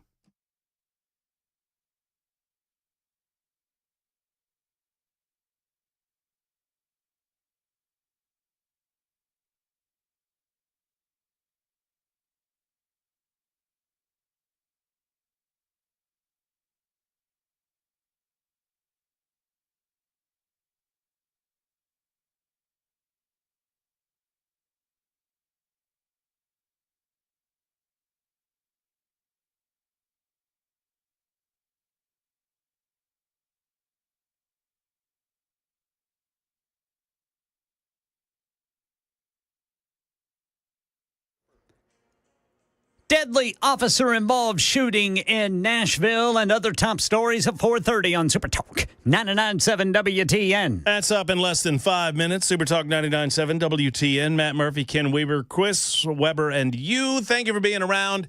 Whatever time you're able to give us, we're certainly appreciative of that. I know you have very busy days and very busy lives. It's 25 minutes after the hour. We're discussing Freddie O'Connell has doubled down on his support of illegal activity in Nashville. and his non-support of the Tennessee Highway Patrol and Immigration and Customs Enforcement. I would love it if Freddie would answer a few very simple questions. We're going to endeavor to get him back on the show. He's been on the show plenty of times. He's never shied away from this radio show, this conversation. I don't know if that remains the case. I was told earlier today. By the way, is it a good time? I guess it's as good a time as any to do a tally, right? Can we do? Yeah, we can do a tally. Because we had a blanket email out to all representatives and senators in the Nashville metro area, asking them to come on the show and offer their position on the issue of Tennessee Highway Patrol and Immigration and Customs Enforcement doing these safety checks. And I know you reached out to more than a dozen lawmakers. Can you Baker's dozen, I believe. Can you give us a rundown on the response? Yeah, let's see what we got here. Old technology. Probably a lot of guests this week. Probably. Yeah, okay. Probably a lot of guests this week. Not surprised. 0. Yeah, still 0. 0. 0. Nada. Not a one. Not a single one. Zilch. Big fat goose. Correct. Yes. There's a reason for that. I was told over the weekend that Democrat representatives were giving marching orders to not do interviews on this. That's what I was told. So I don't know. Our good buddy Afton Ben, I know Chad has had her on since we've had her on. Maybe Chad can convince her that he's a safe space and she can come on, because the Democrats, they get worried. They get nervous about, what they might be asked or whatever. I mean, I've never said a cross word to Afton in my life, but apparently she thinks I'm mad at her. I mean, I'm not mad at you. You just broke the law over the weekend. Did y'all see Afton breaking the law over the weekend? Go to my X account and at Matt Murphy Show. Find me, follow me. Lots of fun going on the weekend, especially when I've had brown water. So Afton was running around chasing ICE, telling everybody where ICE was and what they're doing and this, that, the other thing, in violation of the law, in offering aid and comfort to those who are actively being investigated or potentially would be apprehended by Immigration and Customs Enforcement. You're in violation of 8 U.S.C. 1324, and that ain't good. That's not a good look for a representative, y'all. But she's doing it, right? She's out there on the streets making it happen. You can find out more at Matt Murphy Show if you so desire. In the meantime, Steven is on the road, wants to talk about Freddie. Hey, Steven. Hey, Matt. Hey, man. Yeah, this kind of sounds like a con man to me, so I thought of a good nickname for him, Freddie the Con Man O'Connell, because he just seems hollow and fake, and he's going to get a little bit of Tom Homan if he keeps it up, if he keeps stepping out into the light down there on Broadway, and Tom Homan needs to double up. Trump's going to get after him here in a second if he don't straighten his little act up, but Highway Patrol has jurisdiction over Metro Nashville as well, so they can assist, and there's other groups that can assist if they need to ramp this up. But yeah, that's a funny story. You got a bunch of guys, a couple restaurants down there closing up because their staff ran out. Sounds like they had a pocket full of fentanyl pills or something. You don't just run out unless you're guilty. You feel guilty or you're doing something that's wrong, but they need to clean it up big time. Can I comment on that statue you guys are talking about up there? Oh, sure. So that statue, man, it's been the weirdest thing for me since they put it in. And I understand it's probably an extension of the art district over there because it's going over towards where the studios are and where the art district is. But it really don't have any kind of symbolism to Nashville at all. That thing looks like something that should be at like the entrance of a nude beach somewhere or something.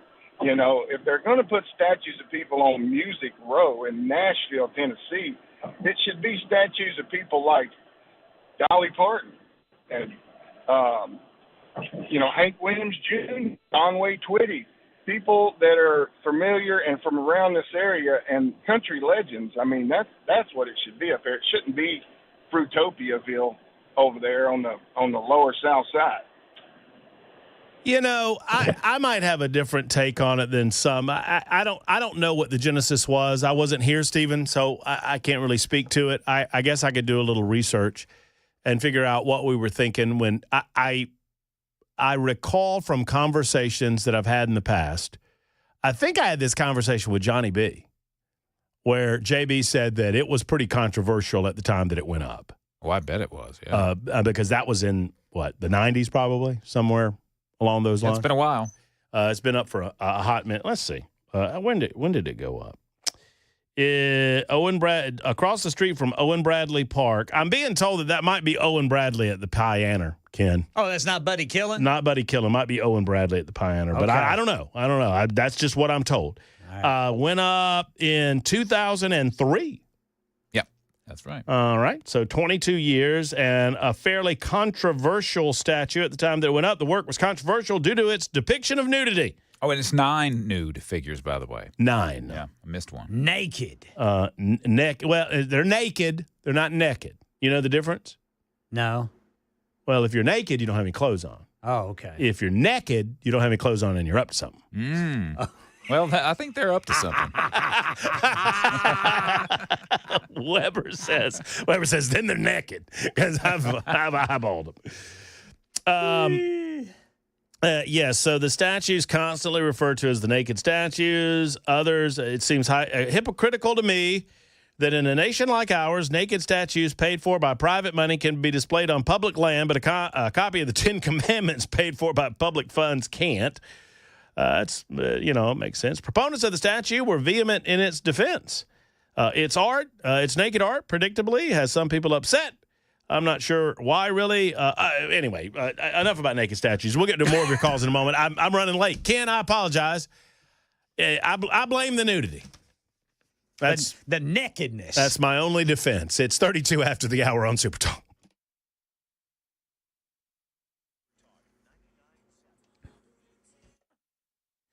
I'm Ken Weaver with your top stories. Well, some of these storms are packing a punch. Interesting that they're coming up from the south. They're all moving north. Usually we get stuff moving east or northeast, but all these are coming up from Alabama, and some of them packing a punch. One of them spawned a severe thunderstorm warning right there on the Alabama border earlier, but since then that has reduced to just a strong storm. We'll keep an eye on all this for you. Full forecast and traffic coming up in 5 minutes. Here in Nashville, an attempted murder suspect is dead after exchanging gunfire with police officers this morning. Police spokesman Don Aaron says they'd been looking for Tadarius Hunt since a Nashville Rescue Mission employee was shot as he was leaving work yesterday. He was very critically wounded. He was shot several times in the upper body and also his legs.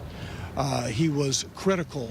Very critical when he was taken to the hospital yesterday, but he was able to speak to our detectives at the hospital and give information as to who is responsible for that. And that person, police say, was Tadarius Hunt, who police say pulled a pistol on officers on the Division Street Bridge this morning and fired first. Hunt ended up dying at the hospital. Meanwhile, Officer Clayton Lewis, a 9-year MNPD veteran, was being treated at the hospital for a graze wound to his leg. He is expected to be discharged today. U.S. stocks soaring today on word that the U.S. and China have paused massive tariffs for 90 days. The Dow ended up more than 1,100 points. And a new Federal Trade Commission rule taking effect today that takes the mystery out of the final cost you'll pay for online tickets and live concerts, hotels, short-term lodging like Airbnbs. Here's Allison Cosick. Former FTC Chair Lena Khan talked about the rule when it was announced last year. Whatever price you see is the price that you are paying at the end. The new rule does not stop businesses from charging fees, but it bans junk fees by requiring all pricing up front rather than tacking on extra costs like convenience fees or resort fees when you check out online. The total price also has to be displayed more prominently than any other cost. That's the latest news. Traffic and weather next. I'm Ken Weaver, WTN News.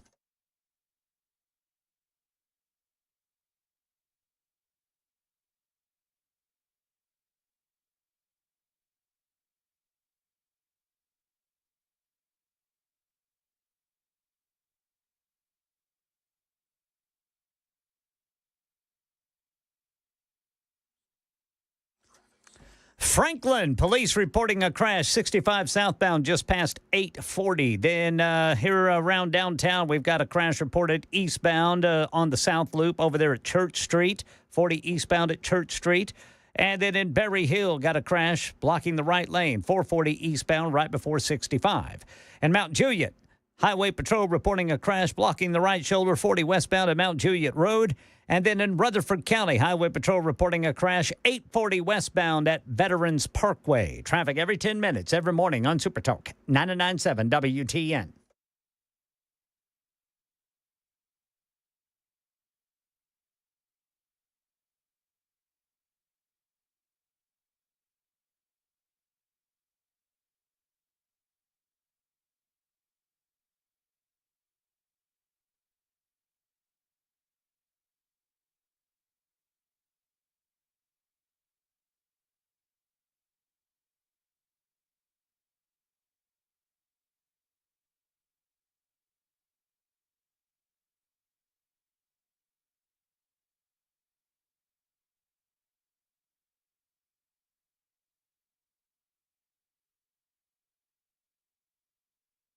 Efficient Heating and Cooling understands it's just going to get hotter from here. You probably know that, too. Let Jeff Eddy and Efficient Heating and Cooling cool you off if you're not being cooled appropriately or properly in your home right now. By calling Jeff Eddy and Efficient Heating and Cooling, you'll get a qualified technician that understands your unit. They also understand that maintenance is of the utmost importance when it comes to making sure that everything's going to run well over the summertime months and for as long as possible. And that is key, too, because there's a life cycle to your air conditioner. And if you get regular maintenance, you're going to extend that life cycle, and ultimately it's going to save you a lot of money because the breakdowns, they can cost a little more. Now, they don't cost as more with Jeff Eddy and Efficient Heating and Cooling because they never charge you overtime rates at Efficient Heating and Cooling. Call 615-784-4424 and talk to them about their maintenance guarantee. If they come out and maintenance your AC during the summer, during this season, if they have to come back because of an AC problem, they're going to waive the service charge on that call. That's how much they believe in the maintenance done at Efficient Heating and Cooling. Go to efficienthvac.net, efficienthvac.net, or call 615-784-4424.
Super Talk 99.7 WTN. Back to your calls momentarily. It is 4:40. Just a little side note. I failed to mention that we have a guest at 5:05 this afternoon. Congressman John Rose will stop by the studio. Not the studio, pardon me. Stop by via the telephone And he will talk to us about some of the activity going on in Washington, D.C. Not a lot of activity out of the Congress. I think they're off this week.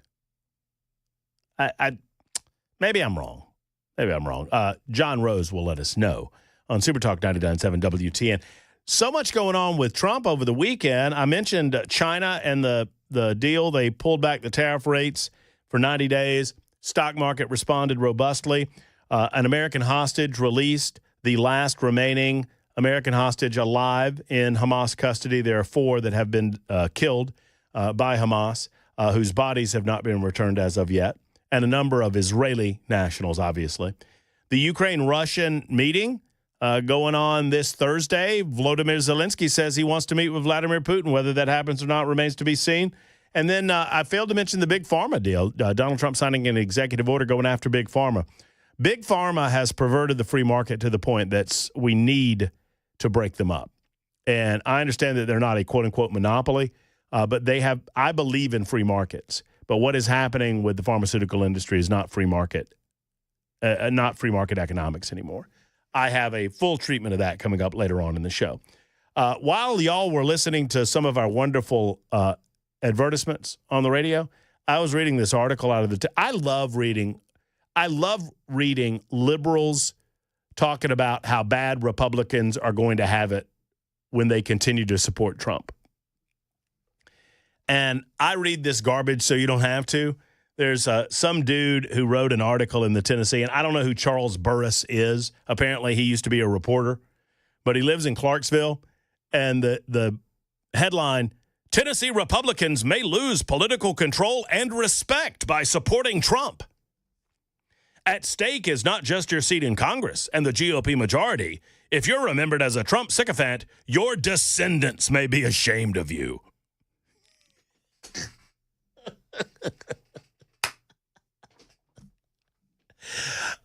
So good. He specifically called out Congressman Mark Green. I don't know why he's doing that, but just makes me laugh. In the meantime, John, a lot of you want to talk about Freddie. Freddie O'Connell is saying that we don't support ICE. We don't support the Tennessee Highway Patrol. I think Freddie is on the borderline of aiding and abetting criminal lawbreakers. In the meantime, Fox 17 claims that there are restaurants that are having to shut down. So they're attempting to make a financial argument, right?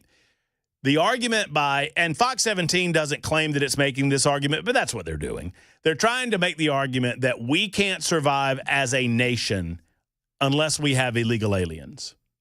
You know who made the same? That's what the argument that they're making is that we cannot function economically as a country.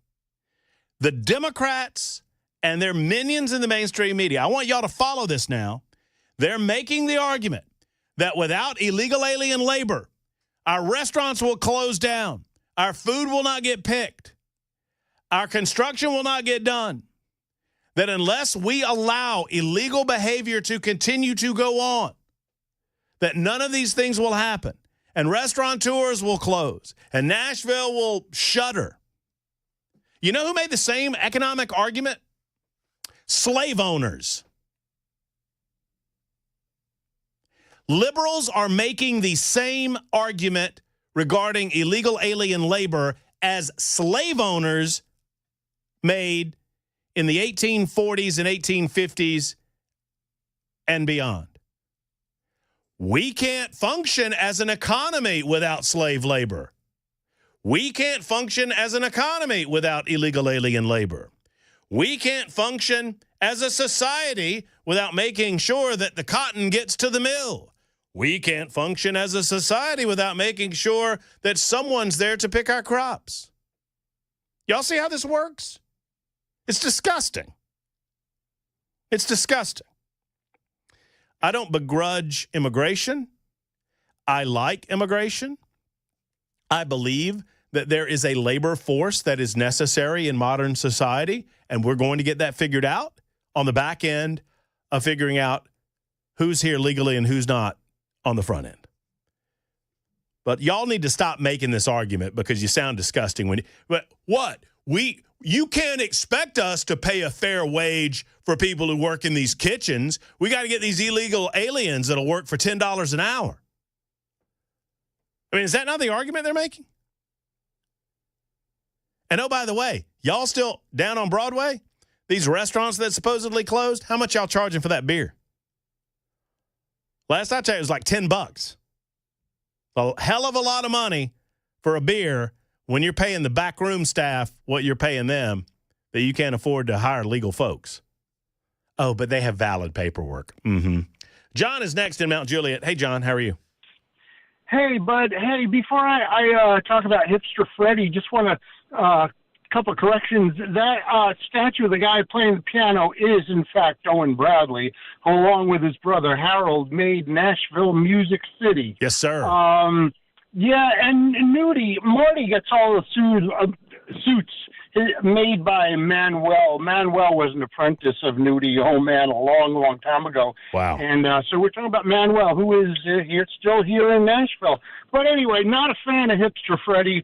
Didn't vote for him, never would. And he keeps talking about the crackdown on, it's not on immigration and migrants, it's illegal migrants. And that's the one thing that they fail to recognize. And another thing, I live in Hermitage area and Mount Juliet border, and he had miles and miles of bike lanes built along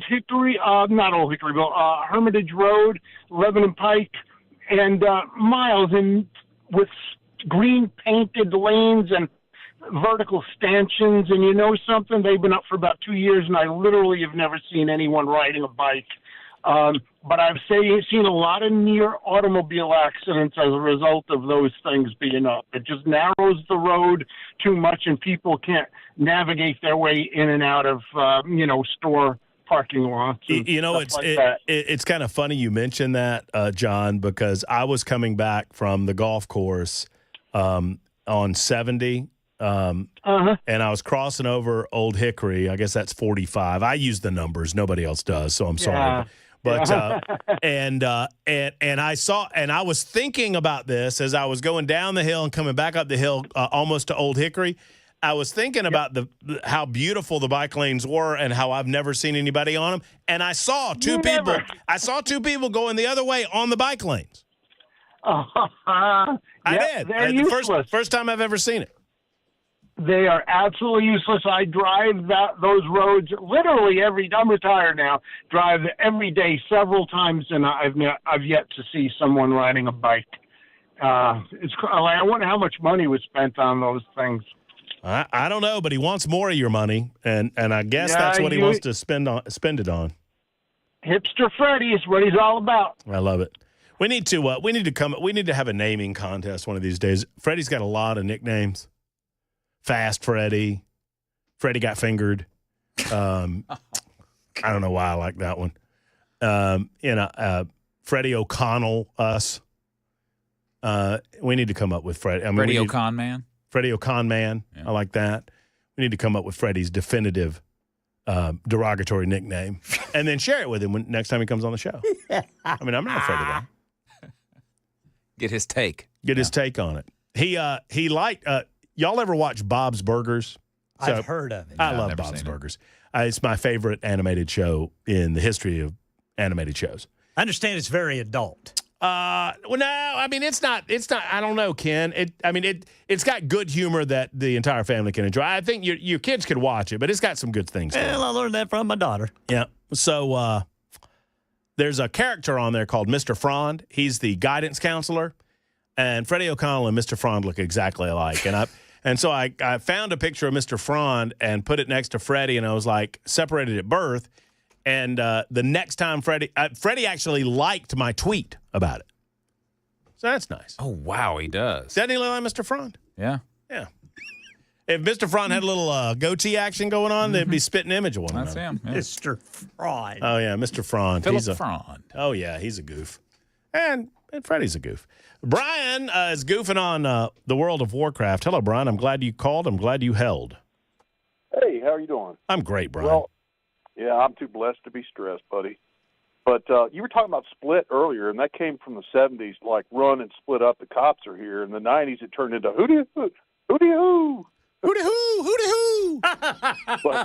But Warcraft, I played that game from when it first came out, and I had to give it up about 5 years ago because it will get to where it just eats up all your time.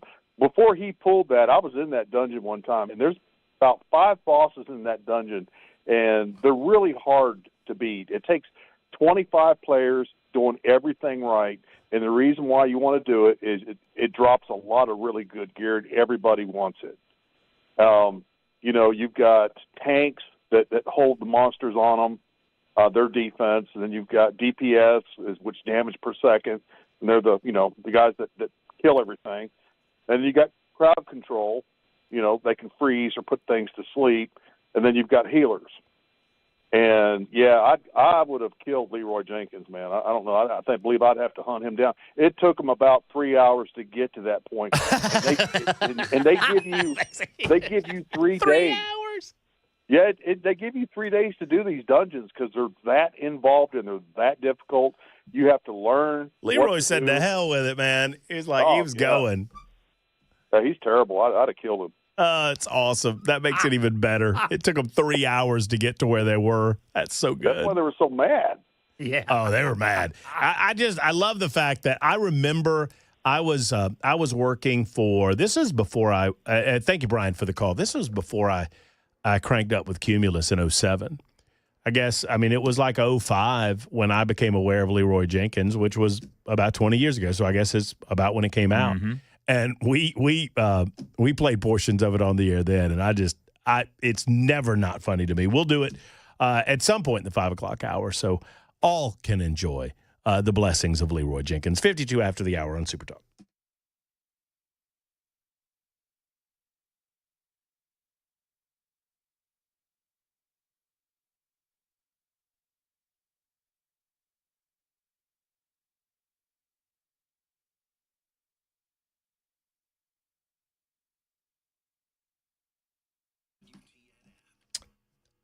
One of the reasons I love and appreciate what Grace Point Healthcare does on a day-to-day basis is because of what Donald Trump was saying earlier today about Big Pharma. Sadly, Big Pharma controls too much of what goes on in doctors' offices nowadays. It is a fact.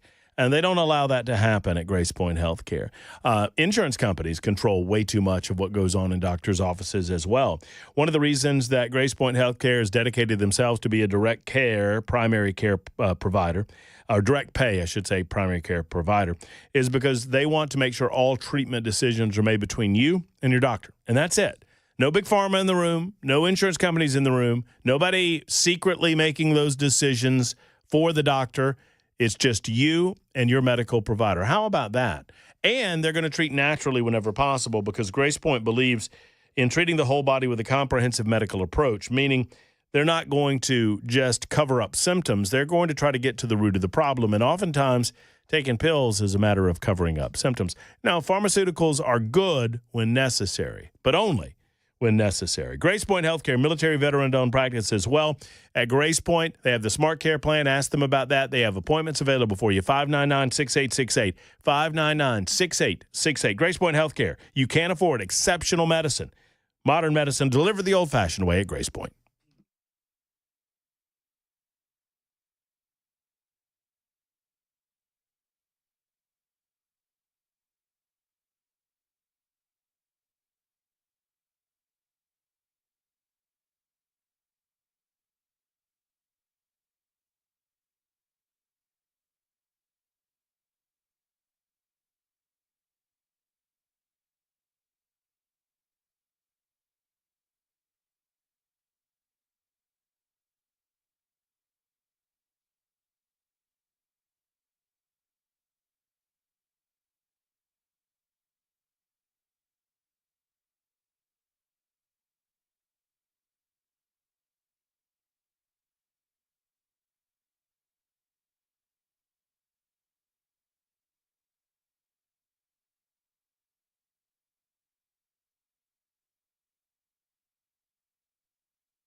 An attempted murder suspect dies in an exchange of gunfire with Metro Police, the last living American hostage released by Hamas today.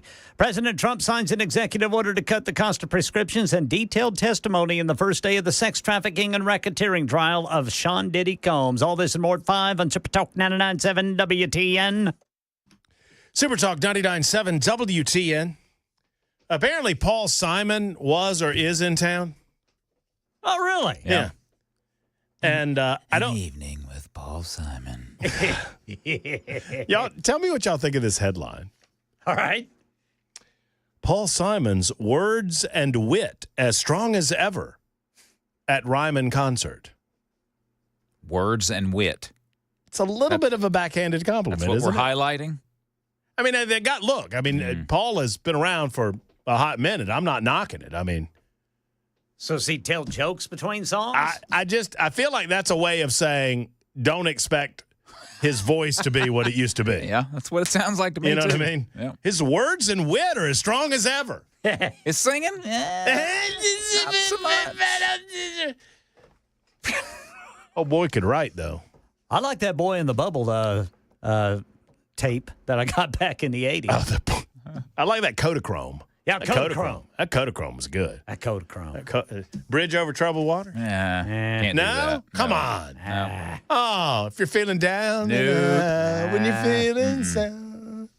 Can't do it. I was drowning, boy. I rest my case. Dang, I think Chris won that argument. We'll be back.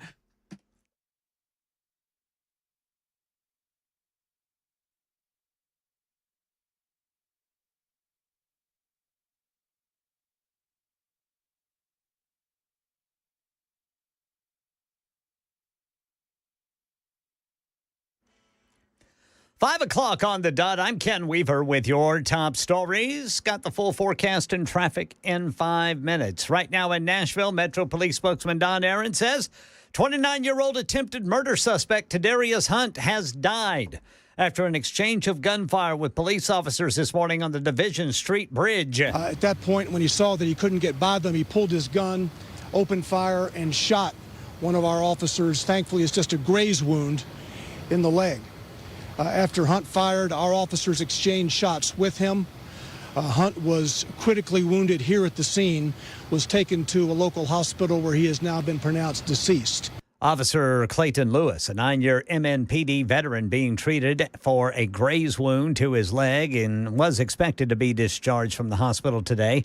Hunt was on the run since police say he shot rescue mission employee Cedric Wilson 11 times yesterday. Wilson recovering after surgery. Hamas today released Idan Alexander, the last living American-Israeli hostage in Gaza.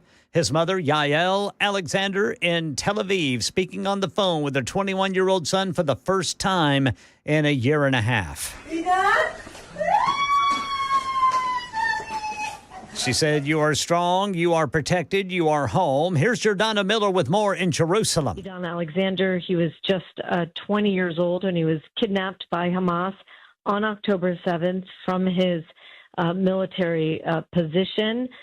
There have been several hostage videos released, the most recent one just in April, where you could see the stress and the fear, anxiety. Back here in our nation's capital, a new effort to lower the cost of prescription drugs in the Oval Office. Today, Americans spend 70% more for prescription drugs than we spent in the year 2000. Think of that. As President Trump signing the executive order this morning, it imposes a 30-day deadline for drug makers to lower costs or face a new rule that limits U.S. drug costs to prices paid overseas.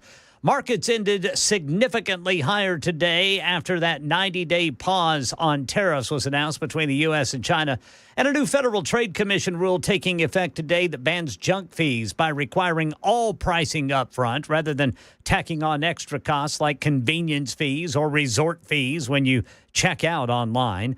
The total price also has to be displayed more prominently than any other costs. Detailed testimony in the first day of the sex trafficking and racketeering trial of music mogul Sean Diddy Combs. ABC's senior investigative correspondent Darren Katursky tells us a male escort named Daniel Phillip, hired by the rap star and his then-girlfriend Cassie Ventura, offered a very graphic and disturbing account in court today. As he described it, he met under the guise of performing for a bachelorette party, but when he went to the hotel room in New York, he says it was only Cassie Ventura at the door. They had sex, and a short time later, she texted him asking to take pictures of his genitalia and send them to her. Later, his testimony said that he witnessed Sean Combs beating Cassie Ventura. That's the latest news. Traffic and weather next. I'm Ken Weaver, WTN News.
All right, got a crash blocking the right shoulder, 40 eastbound at Church Street. Then in Franklin, police say there's a crash 65 southbound just past 840. In Dixon, got a crash reported 40 westbound between 840 and the Centerville-Dixon Highway 46 exit 172. In Laverne, police reporting a crash 24 eastbound at Old Hickory Boulevard. In Hermitage, police reporting a crash 40 westbound at Stewart's Ferry Pike. Traffic every 10 minutes, every morning on Super Talk 99.7 WTN.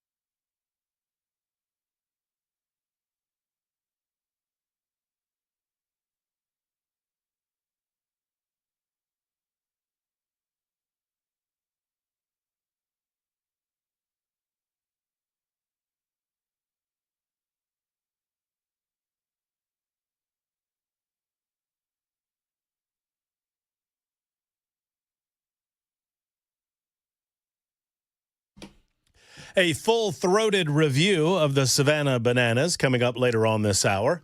On the Matt Murphy Show on Super Talk 99.7 WTN, we continue to break down activities of the Tennessee Highway Patrol and Immigration and Customs Enforcement this hour as well, and the woeful response by our Mayor, Freddie O'Connell. We were on top of this story from the beginning.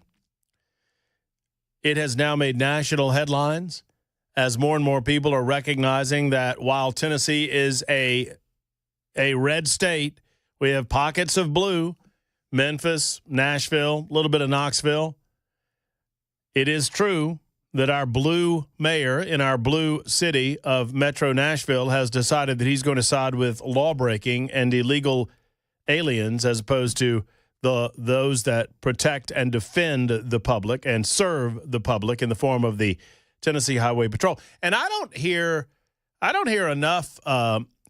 Some of the purity conservatives that we've talked about from time to time on this radio show that give Governor Bill Lee holy hell because they say he's soft on immigration. I don't hear any of them giving him credit for this. Governor Lee had to sign off on this. And Governor Lee most certainly did and gave his full-throated approval for it. And kudos to him for doing so. In the meantime, later on in the 6 o'clock hour, by popular demand, Weber, I'll be reciting Paul Simon songs. I think they want me to start with The Boxer and then there's a joke. There's a layup joke for you, and you don't know enough. So I could do The Boxer. I could do You Can Call Me Al. I could do a little Kodachrome. I could do 50 Ways to Leave Your Lover. And the joke would be, you'd prefer me to do The Sounds of Silence. That's a good one. I was just going to tell you I was leaving at 5:59. No, we will not be doing that. Although Paul Simon is appearing tomorrow night and apparently the night after that at the Ryman. I mean, he's popular enough to sell out the Ryman 3 times. Yes, sir. Yeah, well, or maybe not sell it out because we're still advertising for him. So maybe there's some tickets available. I don't know. One way or the other, I'll tell you who sells out the radio show every time he comes on. That's Congressman John Rose. We always love talking with John about activities going on or a lack thereof going on in Washington, D.C. and beyond. And I am certain that he has a favorite Paul Simon song. Put him on the spot on that one. Congressman, good afternoon. Welcome into the Murphy Show. Glad to have you on.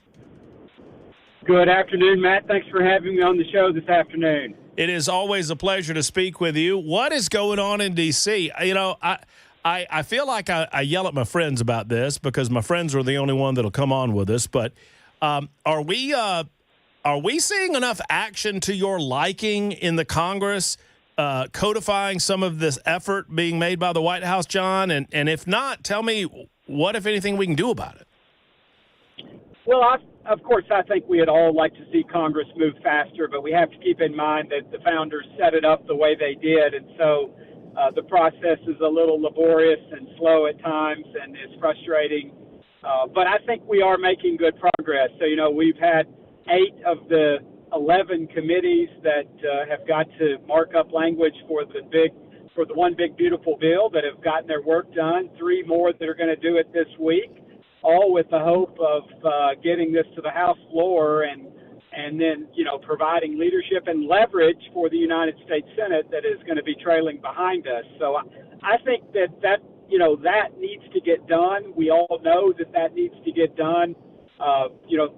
Several weeks ago when we voted on the budget resolution that was a precursor to this, every Democrat voted against it, which is to say that every Democrat voted for the largest tax increase in American history to happen next January 1st.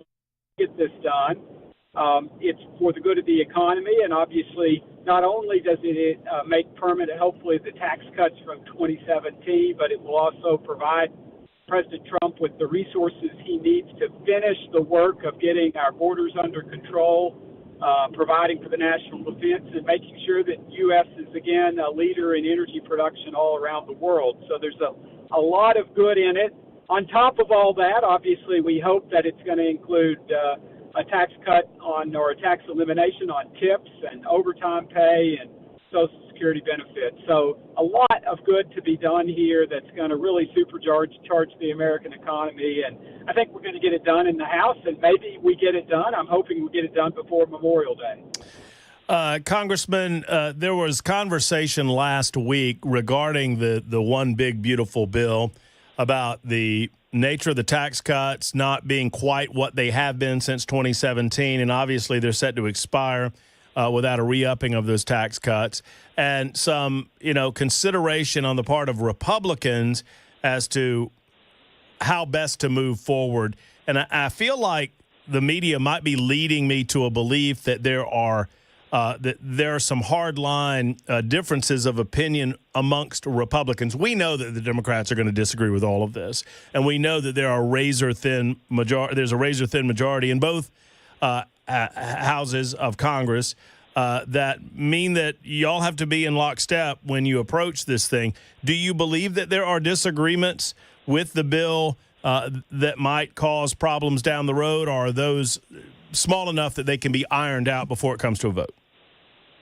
I think we can iron these out in the House. The Senate, I'm less familiar with where they stand, frankly, and what the give and take may be there. But I think the House, we've been down this road. You know, we've crossed this river already, and I think that as long as we can hit the targets that we set in our budget resolution, that we can pull together the votes. And I'm confident that Speaker Johnson is having those discussions. We know that we have some that would like to go much further. I'm one of those. I would like to see us cut more than $1.5 trillion. I'd like to see us reach $2.5 trillion, frankly. But we have other members who don't want to go that far and would be happier to see it be less. So I think that we get to an outcome that matches the goals that we set in the House and match our budget resolution, and then I think we will be, providing not only leadership to the Senate to push them along, but a little bit of leverage as well, frankly, for them to get the job done. They don't want to be on the Senate side. I think the body that stands in the way of helping the president fulfill his promises made to the American people that led to the historic victory last November. And so I think you'll see Republicans pull together and get the job done.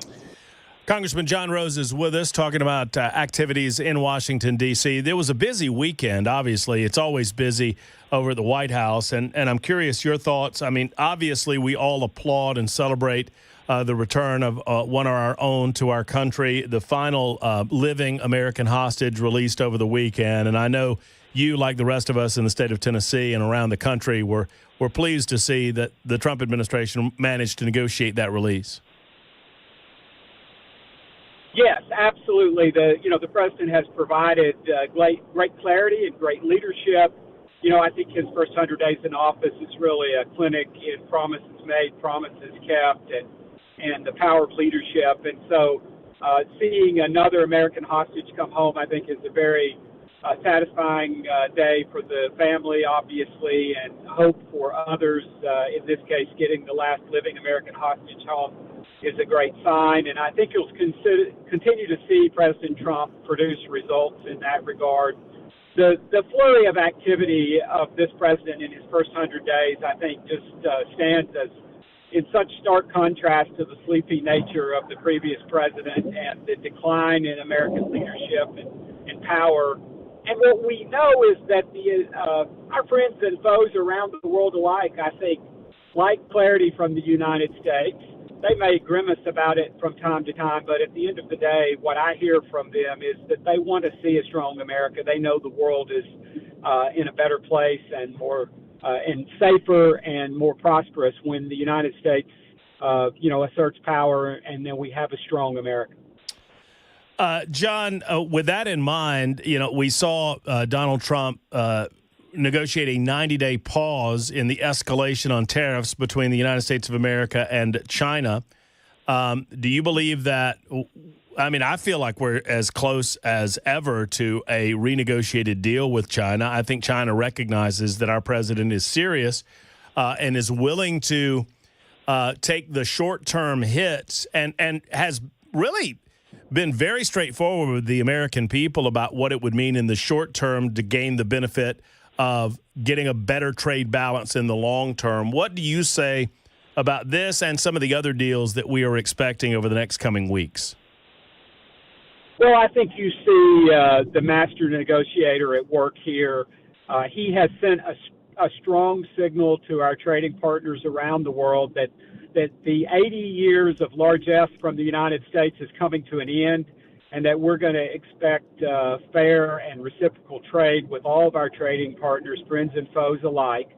And obviously, China is a special case because we know they not only have abused us in terms of the trading relationship, but they also seek to topple the United States, and we can't allow that to happen. We can't be dependent on them for so many of the, important supply chains that we now depend on them to provide to us. And so we're going to see manufacturing come home. And I think you see the president, he has made his point to the Chinese, driven them to the negotiating table, and now is showing that, hey, we can do business if you all want to roll up your sleeves and do it. But I think we should not confuse this with some sort of surrender on the part of the president, but rather a good faith indication that we will negotiate with you. Obviously, leaving in place some significant tariffs still on imports from China, but relenting on the ones that would really have put a almost complete stop to imports from China. And so, I think it's, stay tuned because the president's got more work to do. You don't reverse 80 years of tradition and experience overnight. The president is, I think, working very quickly. He knows that we need to do this quickly. And I think you see him exerting maximum pressure to move our trading partners along. And I am very gratified to see the success that this early agreement indicates might be coming. John, I want to ask you this specifically because I know your farming background and your agricultural background. And it feels to me with the success that Donald Trump has had on the illegal immigration front, on border security and tackling criminal illegal aliens in this country. We've seen some of this in Metro Nashville, and we've been discussing it quite a bit over the last week. And I'm sure you've seen the stories, and I'm sure you're familiar, that Tennessee Highway Patrol, with the blessings of our governor and Immigration and Customs Enforcement, they're initiating safety stops. And in some of those stops, the Highway Patrols turned over individuals who cannot legally document themselves to ICE. I'm fully supportive of this. I would expect you are as well. But the suggestion is now being made by local officials like Mayor Freddie O'Connell and others that businesses are going to have to close down as a result of this. And I'm hearing from some of my quote-unquote liberal friends that are suggesting that without illegal alien labor, that our farms cannot continue to function. I suggest that there's an opportunity for our farmers to hire American. There's also a good chance that on the back end of this, we kind of revamp some immigration policy to make sure that everybody's on the up and up and legal. But I'm amazed that our liberal friends are left with the argument that America can't function as a society unless we continue to allow illegal alien activity in this state. What do you say about it? Well, I completely agree. And first of all, let me commend Governor Lee for taking a principled stand here. He is, like the president, sworn to uphold the Constitution and the laws of the country, and in this case, the state of Tennessee. And I dare say I think our local officials probably took a similar oath of office. And unlike the previous president, who obviously did not uphold his oath and did not enforce the laws of the United States, we see a strong indication from President Trump that he's going to do that. Listen, the illegal immigration problem that President Biden and Vice President Harris created is going to be difficult and at times painful to unwind. They encouraged people to come here who, now find themselves living in the shadows and out of step with American law. And the president is sending a strong message. And I think, obviously the president has prioritized deporting illegal immigrants who have committed crimes here in our country. But I think the message has been clear that if you came here illegally, you're here illegally, you may want to consider going home and then getting in line and coming here through the very generous and liberal immigration policies that this country has. And we always should keep in mind that Republicans favor legal immigration. There was a time when Democrats like us favored legal immigration, and we need to get back to that. And I think there is going to be some pain and some adjustment as we get back on track. I think ultimately you'll see efforts underway to streamline the process, and you've seen some suggestions, some policies coming out of the Trump administration to make it easier for illegals to self-deport. And I think, they may want to take this signal as an opportunity and time to do that. You also raised the issue of labor, and I think that's a problem, and we know it is, and that's why, of course, we need people to come here legally using the many avenues that allow people to come to our country legally so that they can be a part of our great economy and a part of the American dream. And And so this is just a further encouragement of that. And some of the legislation that we're going to take up in Congress this week, I serve on the Ag Committee, but Energy and Commerce is also taking up provisions this week that will strengthen the work requirements required for people to receive SNAP benefits, Supplemental Nutrition Assistance Program benefits, and also Medicaid benefits. And that's going to facilitate a return to the workforce of a lot of Americans who should be able to get back in the workforce. And, you know, at the end of the day, it's a little rich for Democrats to favor illegal immigrants working cheap in America and depressing the wages that American workers can receive. And so, you know, there is a rebalancing that has to happen, some pain that's a result of the law breaking of the Biden administration, but it's time we get about that. That's what President Trump ran on, and he's fulfilling his campaign promises, and I fully support his policies that are helping to implement a return to lawful behavior. And we should encourage city and state and local officials all across this country to follow the law and get on board in helping President Trump enforce the laws of this country. Finally, John, only a minute or so left, but you mentioned that that's what Donald Trump ran on. Obviously, our listeners know that not only are you the congressman for Tennessee's 6th Congressional District, you are an announced candidate for governor. And I mentioned that only to ask your thoughts on Donald Trump's position on Big Pharma. He took kind of drew a line in the sand earlier today regarding pricing and profiteering from the big pharmaceutical companies. A lot of people are supportive of it. I'm a big fan of free markets, but I think that Big Pharma sadly has perverted the free market in such a way that it's going to take a reset. But not a lot of politicians are willing to go there because, frankly, the pharmaceutical industry spends a lot of money in the world of politics and in the world of lobbying. What do you, and I'm not trying to lead you in any particular direction, I'm just curious your thoughts on this announcement earlier today by Donald Trump and his effort to try to get prices under control for the American consumer. Well, I think you're exactly right about what the president is doing. And again, this is one of those things that he campaigned on. So I support the president's efforts to get the American people a better deal out of Big Pharma. You know, we, as the White House has made clear, we represent 4 or 5% of the world's population, and yet we represent 75% of the revenue for Big Pharma. And the rest of the world has been kind of taking a free ride. And this is not unlike the trade situation that we've faced around the world. And so I think the president's demand for most favored nation status for U.S. consumers is reasonable. And I think it, again, is another example of how President Trump uses the power of the presidency to drive parties to the negotiating table to get a better deal, a better outcome for this country and for the people of the country. And so I'm very much in favor of that. You know, I'll just say, as a member of the House, my job is to represent the people of the 6th District of Tennessee, not the pharmaceutical industry. I am not, I'm not listed in the top 10 or at the very top of the list of members of Congress that accept big contributions from Big Pharma. And I would maybe challenge your listeners to check out who may be at the top of that list and ask themselves the question then, how does that explain where people maybe come down on this issue?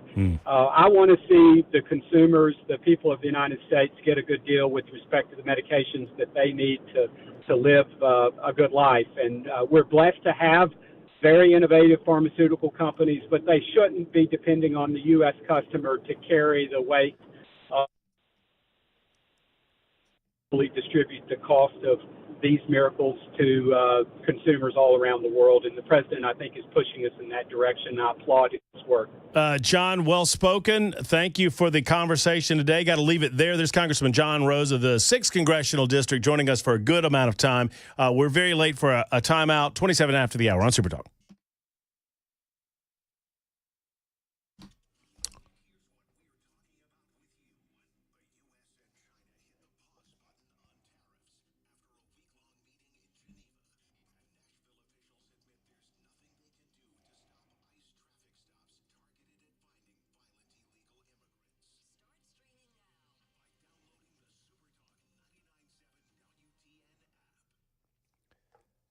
Friends, Savory Spice is your one-stop shop for all things deliciousness. You know it's the spices that make it good, right? Whether you're putting it on a cut of fish, whether you're putting it on a steak, whether you're putting some delicious seasoning on veggies or whatnot. Oh, these spices at Savory Spice, they're so delicious. If you have someone that loves to bake in your life, you need to get them something from Savory Spice. They have gifts galore at Savory Spice. If you forgot to get something for mom and she's got a lip pooched out, go to Savory Spice and stock up for the cupboard. Stock up for mama. Some great gift-giving ideas there as well. Savory Spice is simply the one-stop shop for all things restocking of your shelves. If you've lost it on the, let's say lemon pepper, or you need a salt and pepper blend, or perhaps you're looking for something a little bit spicier, they've got it all at Savory Spice. And they've got it for less now at Savory Spice as they've reduced pricing on about 25% of their stock. Holly and David told me that about a month or so ago, which is great news for the consumer. Savory Spice, located just off the square in Franklin, right next to Gray's Pharmacy. Go by and see them. And tell them Matt Murphy sent you to Savory Spice.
I'm Ken Weaver with your top stories. Got the full forecast and traffic in 5 minutes. And right now in Nashville, an attempted murder suspect is dead after exchanging gunfire with cops on the Division Street Bridge downtown this morning. Tadarius Hunt, who we deemed to be a very dangerous and armed individual, was in this immediate area around Frugal McDougal's and then started to walk up the bridge. It was incumbent on our police officers to stop him.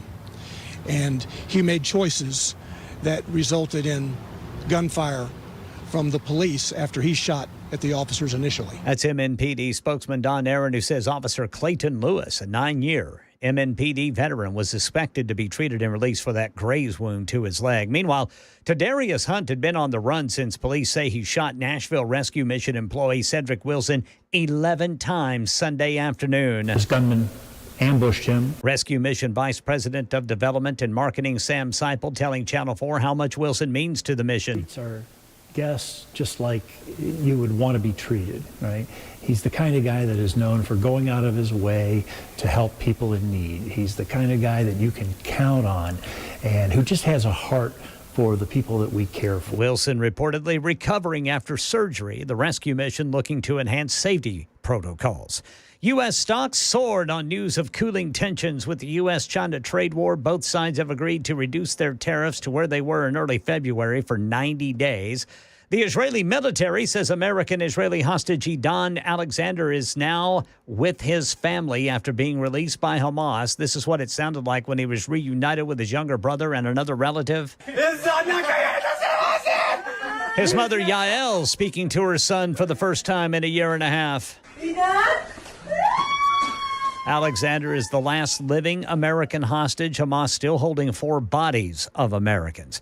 The Food and Drug Administration has taken the first step toward removing petroleum-based coloring from the food we eat. Synthetic food dyes are being replaced with alternatives that come from natural sources, including flowers and algae. FDA Commissioner Marty McCary promises that. There is no increase in food prices when this happens, and there's massive consumer demand. Health advocates have long maintained that artificial dyes can cause behavioral problems in some children. That's the latest news. Traffic and weather next. I'm Ken Weaver, WTN News.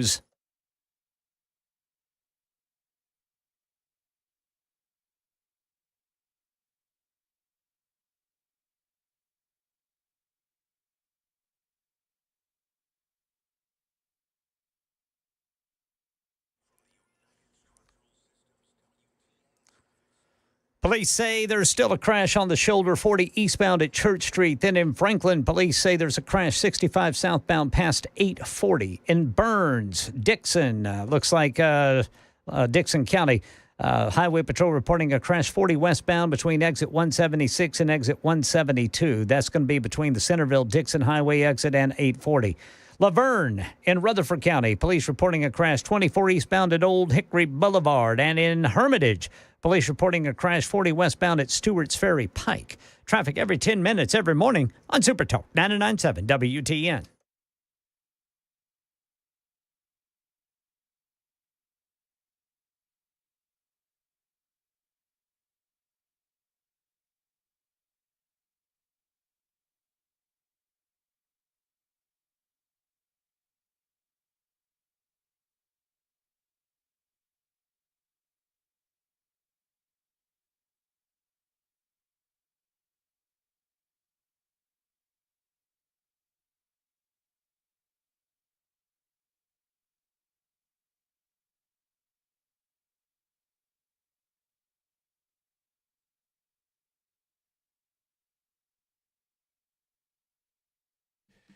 When a mother with an unplanned pregnancy is deciding about the future of her unborn child, it can be overwhelming. She wants to make the right choice, but society and those around her are telling her that the baby is not a life. They're giving her just half, if not less than half of the story. Preborn and their entire ministry is to love these women, empower them with the choices of life, and it is truly not just a movement for this earth, it is an eternal one. Meet Stephanie, who was scared and afraid and felt like she did not deserve love and support, but after receiving support and love from a caring clinic, a preborn clinic, she experienced an eternal moment when she met her baby with an ultrasound. And, you know, a vast majority of the mothers, when they meet their baby with ultrasound, they have that baby and they bring life into the world. When you support the ministry of preborn, you're giving pro-life clinics nationwide support with free ultrasounds to help empower the mother to choose life. $28 can give you one ultrasound. For 5 ultrasounds, that's $140. To get involved, dial pound 250 and say the keyword baby. That's pound 250, say baby, or go to preborn.com/Murphy. Do this for me today, preborn.com/Murphy.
I got so many nincompoops, I can't even tell you about them all. I'll save a few for later on in the week. Hey, friends, it's Matt Murphy. I am a nincompoop. I ran very long, and I apologize.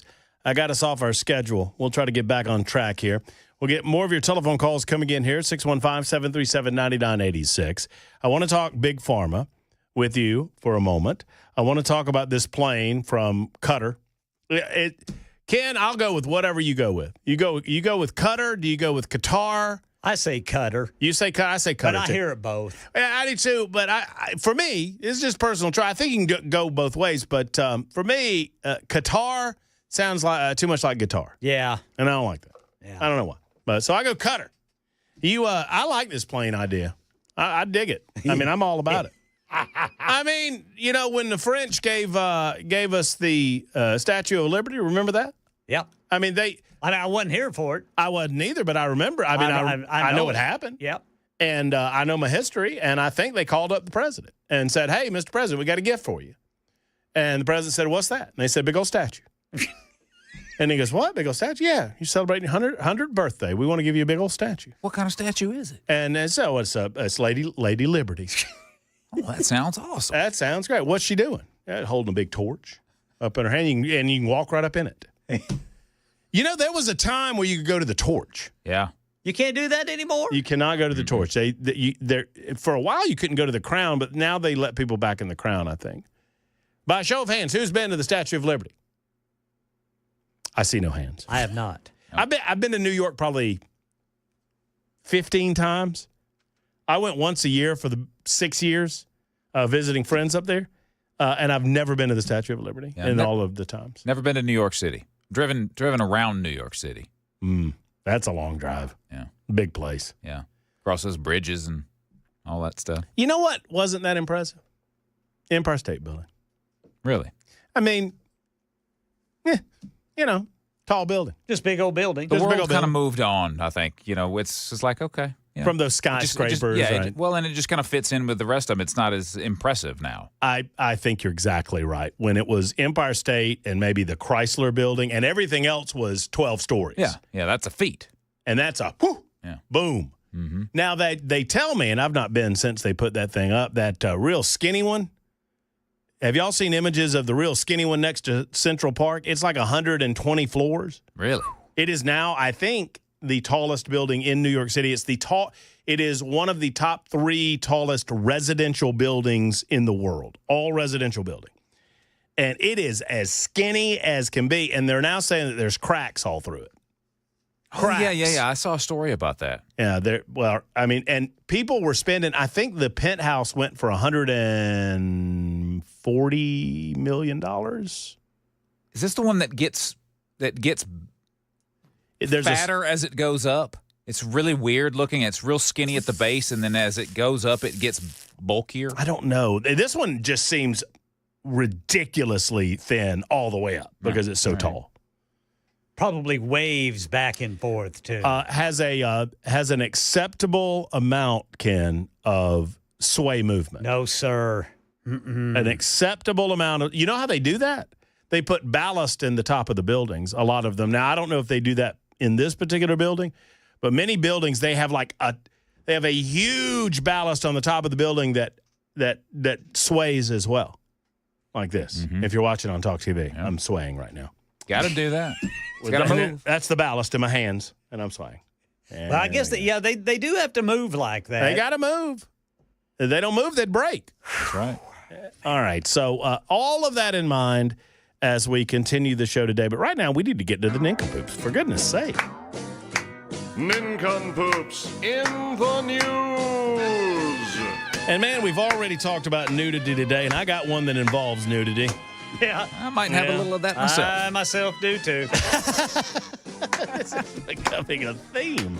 I might go a different direction then. Okay, so it's time for Nincompoops in the News. Ken Weaver, Chris Weber, Matt Murphy. We all present a nincompoop story. You get to vote on who has the best nincompoop of the day. We scour the entire globe to come up with these nincompoops, and we work very hard on it. And so with that in mind, I'm going to let someone else go first. I will not go. I'll go second today. Okay. All right, Brother Murphy. All right. Who wants it? I'll go. All right. Hit it, Brother Chris. I don't know how we missed this one. This was from last week. Police in Lawrence, Kansas respond to a disturbance just before 3 in the afternoon at a Casey's General Store. Employees reported a man refusing to leave the store's bathroom, and he had brought his dog inside with him. When officers arrived, they found the man naked. Police say the man refused to comply with commands and began fighting the officers who tried to arrest him. Officers used a taser twice, but the man continued to resist arrest. Wow. The man then allegedly bit his own dog's ear and neck and refused to release his grip. Don't bite the dog. Police said several officers suffered minor injuries. One officer treated at the hospital for a bite wound inflicted by the suspect. The dog suffered minor injuries and was transported to the Lawrence Humane Society for evaluation and care. Is it wrong that I'm more concerned with the dog than I am with the Yeah, I was too. No, it's not wrong. Poor pup. I think that's exactly right, as a matter of fact. Don't bite the dog. Naked dog biter. Your own dog, too. I mean, yeah, what are you doing? You're on, you know what? If you're going to work here, stay off the drugs. Yes, sir. That's right. Son, if you're going to work here, you're going to have to stay off the drugs.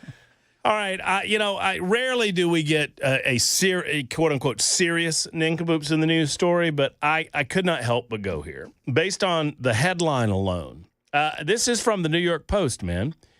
Newark, New Jersey. The air traffic crisis in Newark, New Jersey has gotten to the point where at one point over the weekend, just one air traffic controller was overseeing 180 takeoffs and landings, with the possibility existing that at any moment radar could go out. The safety nightmare continues at Newark Liberty International Airport, where all air traffic control will be manned by just one fully qualified person during its busiest time over the weekend, according to the New York Post. One air traffic controller and a trainee will operate every flight in and out of Newark. Goodness. And did so between 6:30 p.m. and 9:30 p.m. last night. Despite, you know what the standard requirement for the numbers that they should have had? 15. Wow. Goodness. They had one. Oof. New York-based air traffic control, speaking on condition of anonymity, which I always love. I always love it when they talk on condition of anonymity. Yeah. I'll talk to you, but only that's what those restaurant managers did downtown in Nashville. Yeah, it's condition of anonymity. Described the situation as, quote, pure insanity, and warned that the schedule shows that the control tower of the airport will operate at bare bones, while between 168 and 180 planes were scheduled to take off and land during that time. It comes at during a time when the New Jersey airport was facing a zero AFT event, a term used by industry workers to describe a doomsday scenario of no one showing up to work. You see, the air traffic controllers aren't showing up to work because they get there and their radar is regularly going off. Now, I would remind you, I understand that we have as a Secretary of Transportation, Sean Duffy, and he's doing his dead level best. He's holding press conferences.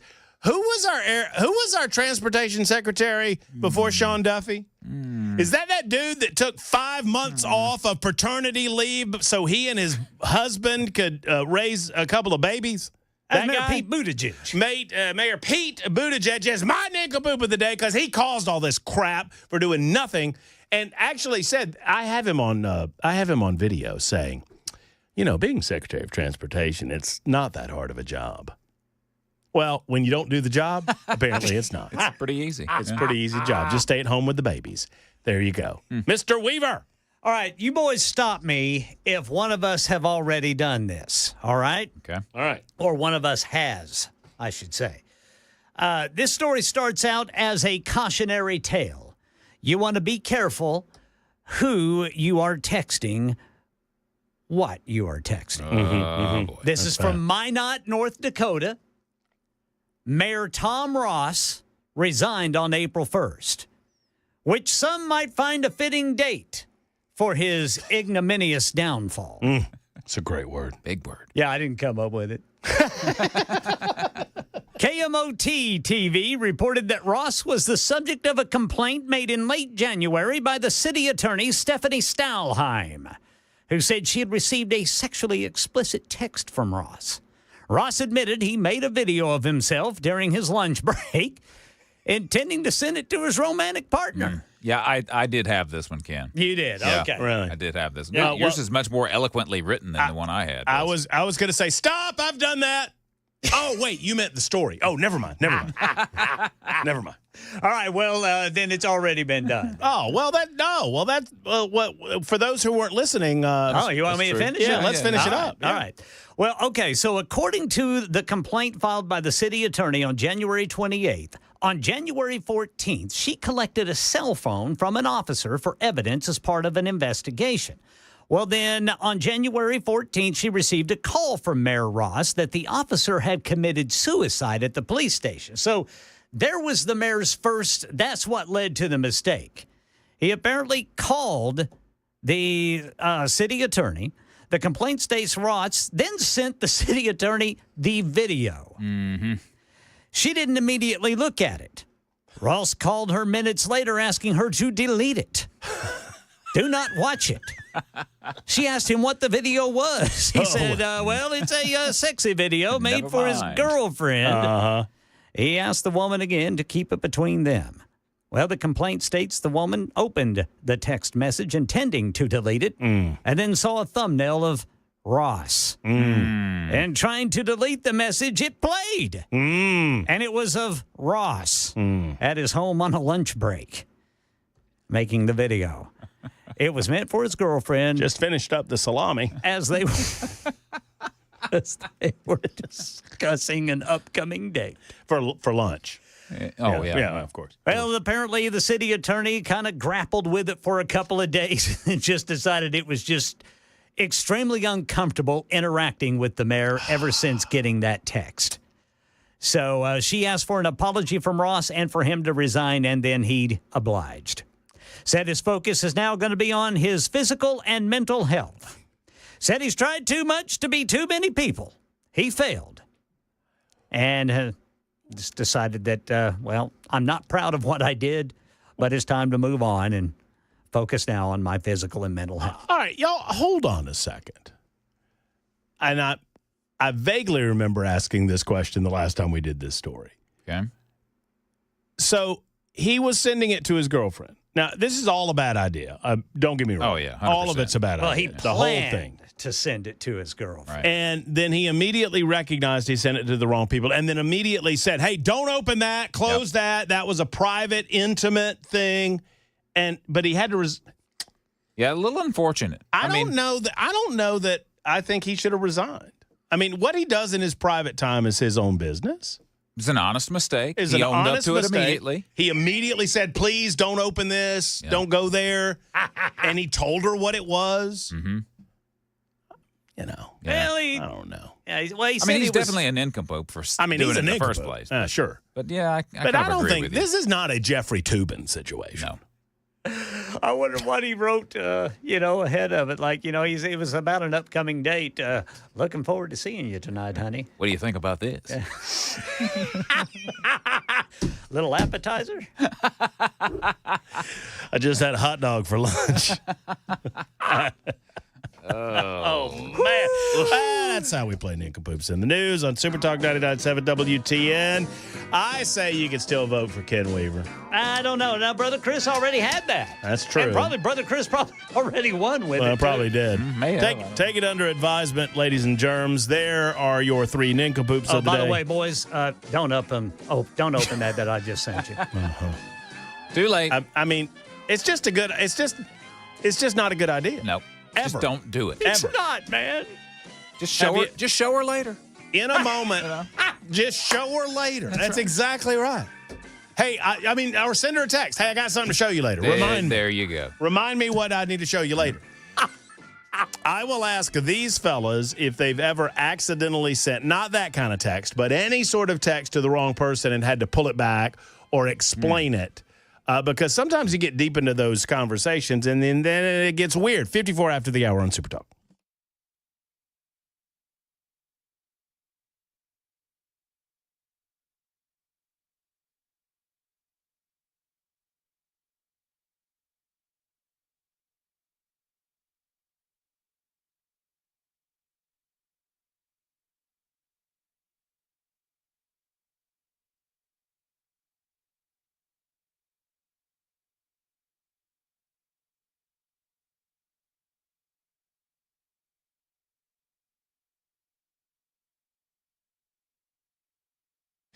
Hello, friends. Matt Murphy for Defend Systems. If you've never heard Brink Fiddler on the show with us, he's been on multiple times talking about what a dangerously developing world it truly is and how hope is not a plan. You've got to get trained. Friends, you need training in this world, especially if you're the decision maker at a place of business, at a church, at a school, any place that people gather.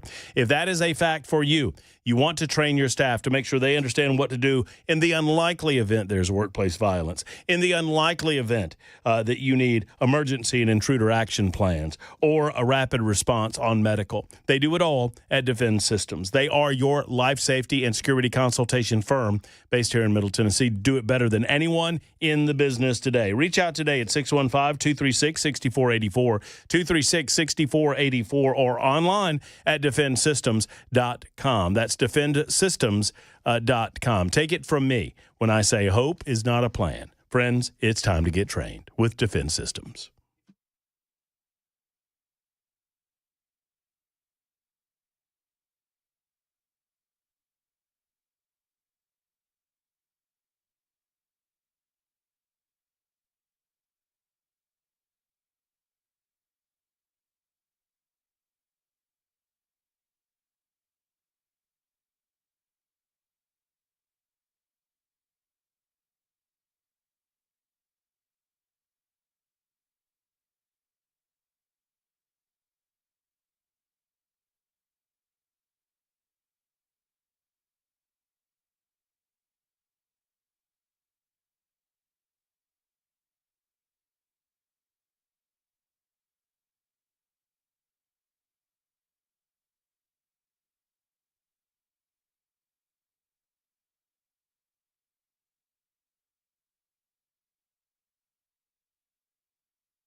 Some ask, what is the process when I go to the Wellness Institute of Nashville? Matt, I've been hurting for a long time. My back's been hurting. My knees have been hurting. Maybe it's your elbows, your hips, or other places. It's a very simple process, friends. Dr. Kevin Mitchell and Dr. Ashley will give you an initial consultation. They will give you an exam. They will include x-rays if needed. You can bring an MRI if you've had one in the recent past. Dr. Mitchell will go over your condition, and together you will develop a game plan that will get you feeling better. And they're going to always go to non-surgical options, obviously, in the spinal decompression arena. Spinal decompression is such a game changer, friends. And at the Wellness Institute of Nashville, they're offering 47% off in celebration of the 47th president of the United States. It's what it's all about. The spinal decompression can alleviate pressure on the spine, alleviate the pain on the spine. And friends, it works. Take it from me, it works. Now, I have made the switch to the Wellness Institute of Nashville and Dr. Kevin Mitchell. I encourage you to do the same thing. Go to painisbad.com. That's painisbad.com, or call 615-246-5009. 246-5009 for the Wellness Institute of Nashville.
6 o'clock on the dot. I'm Ken Weaver with your top stories. Got the full forecast and traffic in 5 minutes. And right now in Nashville, the suspect from the Nashville Rescue Mission parking lot shooting on Sunday is dead.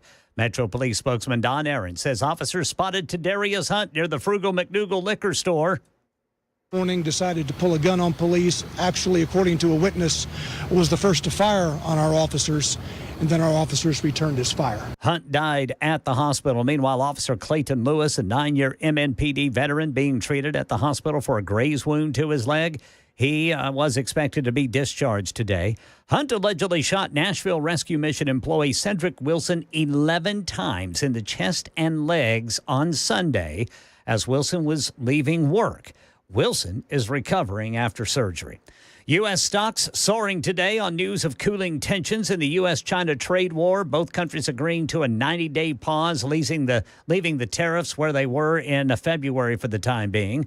And a new effort to lower the cost of prescription drugs. In the Oval Office this morning, President Trump signing an executive order that imposes a 30-day deadline for drug makers to lower costs or face a new rule that would limit U.S. drug costs to prices paid overseas.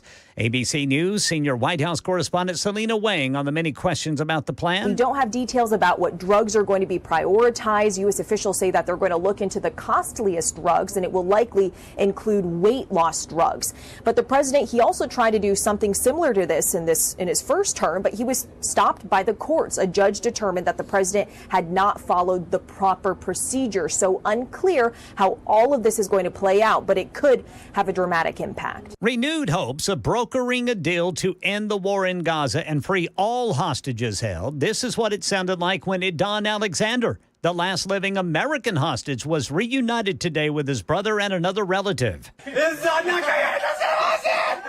ABC's Ian Panel notes the U.S. brokered Eden's release through negotiations with Hamas. Just to be clear, he is the last living American hostage. There are other American hostages who we sadly believe may have lost their lives during the fighting or during their captivity, but we're waiting for details on that. And a Major League Baseball pitcher is shocked by how fans are treating him, and more importantly, his family after a poor outing in Saturday night's game. The criticism is elevated to threat level, and the authorities are now looking into it, says Alex Prochet. Houston Astros pitcher Lance McCullers visibly shaken. McCullers says his 2 young daughters received online death threats after he allowed 7 runs in the first inning of the game against Cincinnati Saturday night.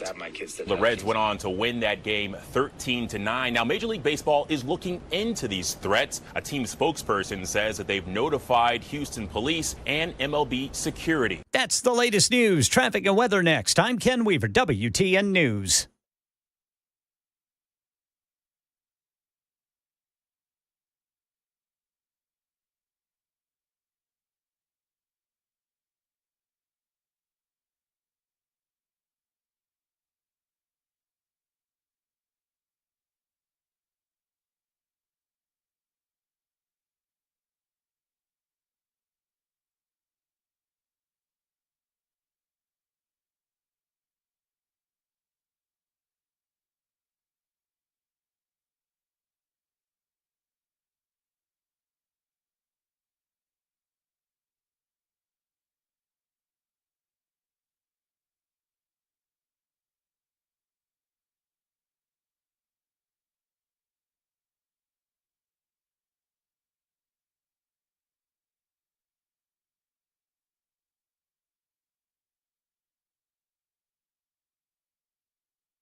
All right, police reporting a crash in Franklin, 65 southbound past 840. Then in Hermitage, Lebanon Pike, north of Central Pike. In Antioch, injury crash, Murfreesboro Pike and Hamilton Church Road. Over by the airport, police reporting a crash, 40 eastbound after Donaldson Pike. Then 40 eastbound at Whitebridge Pike, Briley Parkway West. That's exit 204 in Sylvan Park. And Watkins Park, accident reported, 40 westbound at Charlotte Avenue. Then in Dixon County, Highway Patrol reporting a crash 40 westbound between I-840 and Centerville-Dixon, Highway 46. And then in Rivergate, police reporting a crash 65 southbound past Vietnam Veterans Boulevard. Traffic every 10 minutes every morning on Super Talk 99.7 WTN.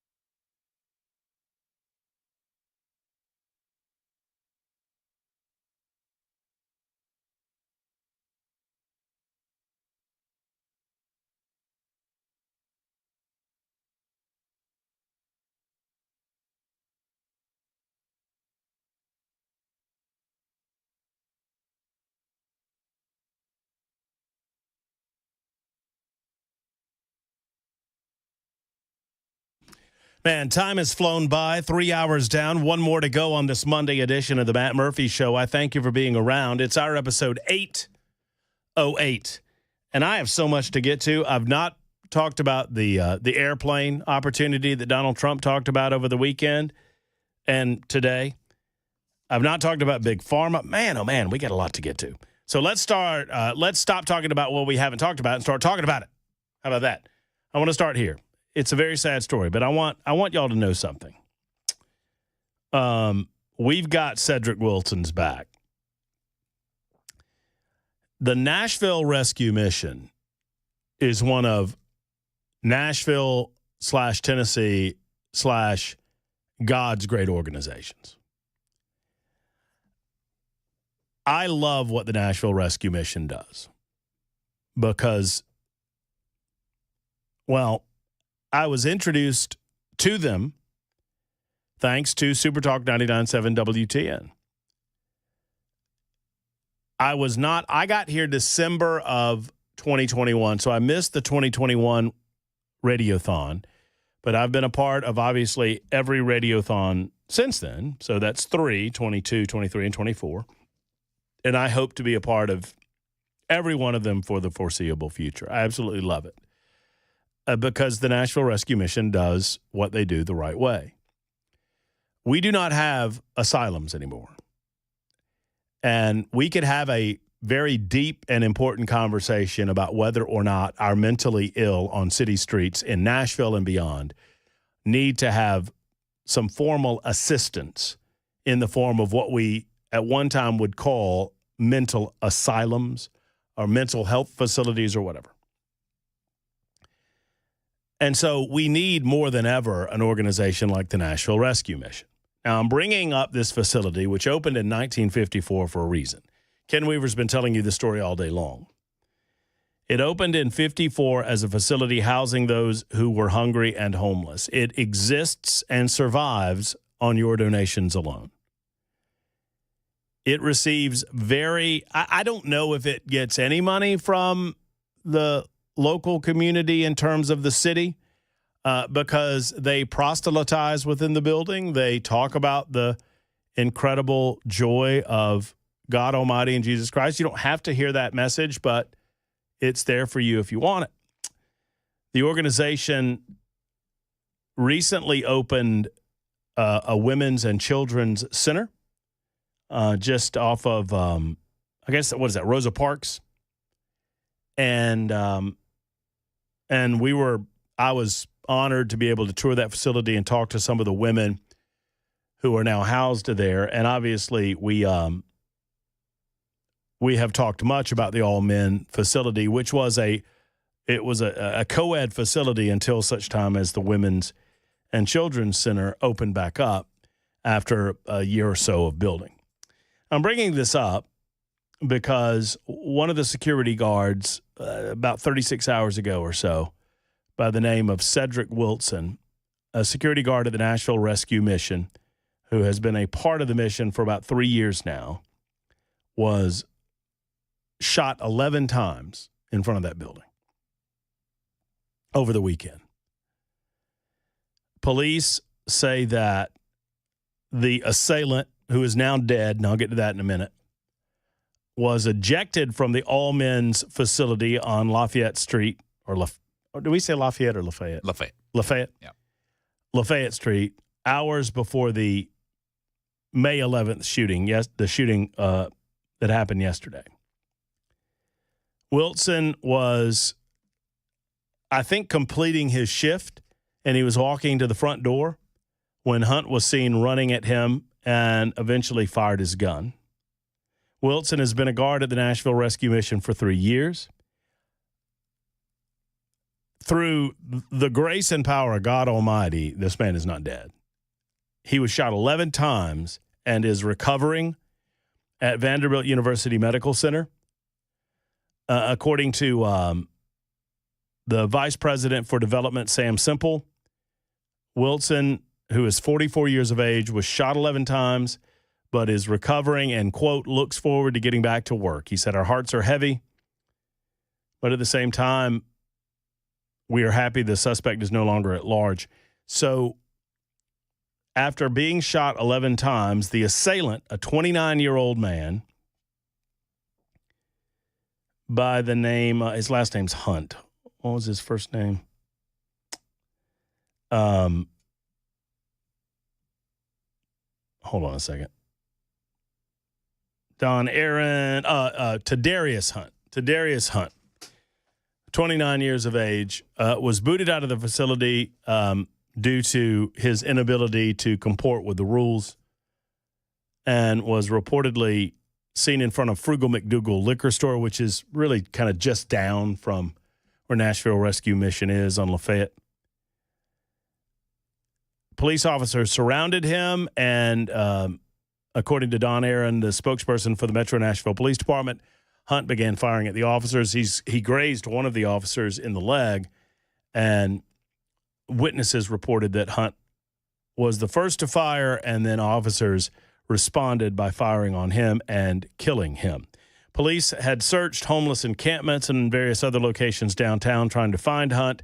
After the shooting at the rescue mission, he was eventually spotted at Frugal McDougal, just outside of the liquor store, at about 11 o'clock this morning. Officers called for backup. He began walking up the nearby bridge. Officers, quote, descended on him, told him to stop, and he refused to do so. Aaron said when Hunt could not get past officers, he pulled his gun and then opened fire. So, obviously, you've got some form of mental illness going on there, lawlessness, violence, and mental illness going on there. I do not know the health insurance status or the monetary status of Cedric Wilson. I'm going to reach out to Nashville Rescue Mission. I'm not done so today, but I'm going to reach out to Nashville Rescue Mission tonight or tomorrow and find out if there's some sort of fund that has been set up that we can talk about on the radio. But I don't know Mr. Wilson, but I know this. If you've ever been to the Nashville Rescue Mission, your heart will be touched by the people that are there, some of whom are there through a series of bad circumstances. I won't say through no fault of their own, but I don't want to politicize it and get into that aspect of this conversation. But I will say this. When I toured the women's and children's facility, I saw my mother, right? So my mother had a malignant brain tumor when I was 5 years old. My brother was 7. My sister was 8. She could not function as a mother really for the rest of her life, but I mean, she did, but she could not raise us. And were it not for our grandparents, I have no idea what would have happened. I have no idea where we would have been, because my father was completely out of the picture. And if you open your heart and have not just sympathy, but a little bit of empathy for the people, some of the people, not everybody, because some of these people are completely responsible for their status and their circumstances. And I get that. Every story is different.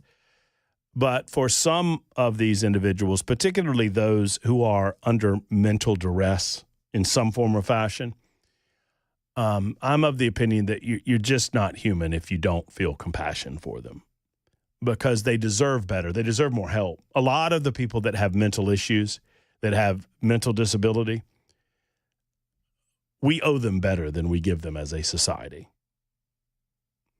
because we don't give them a place to go where they can be secure and safe and not a harm to other people. I don't know if this was the situation with Hunt or not. He could have just been violent and, street crazy. Or he could be legitimately mentally insane.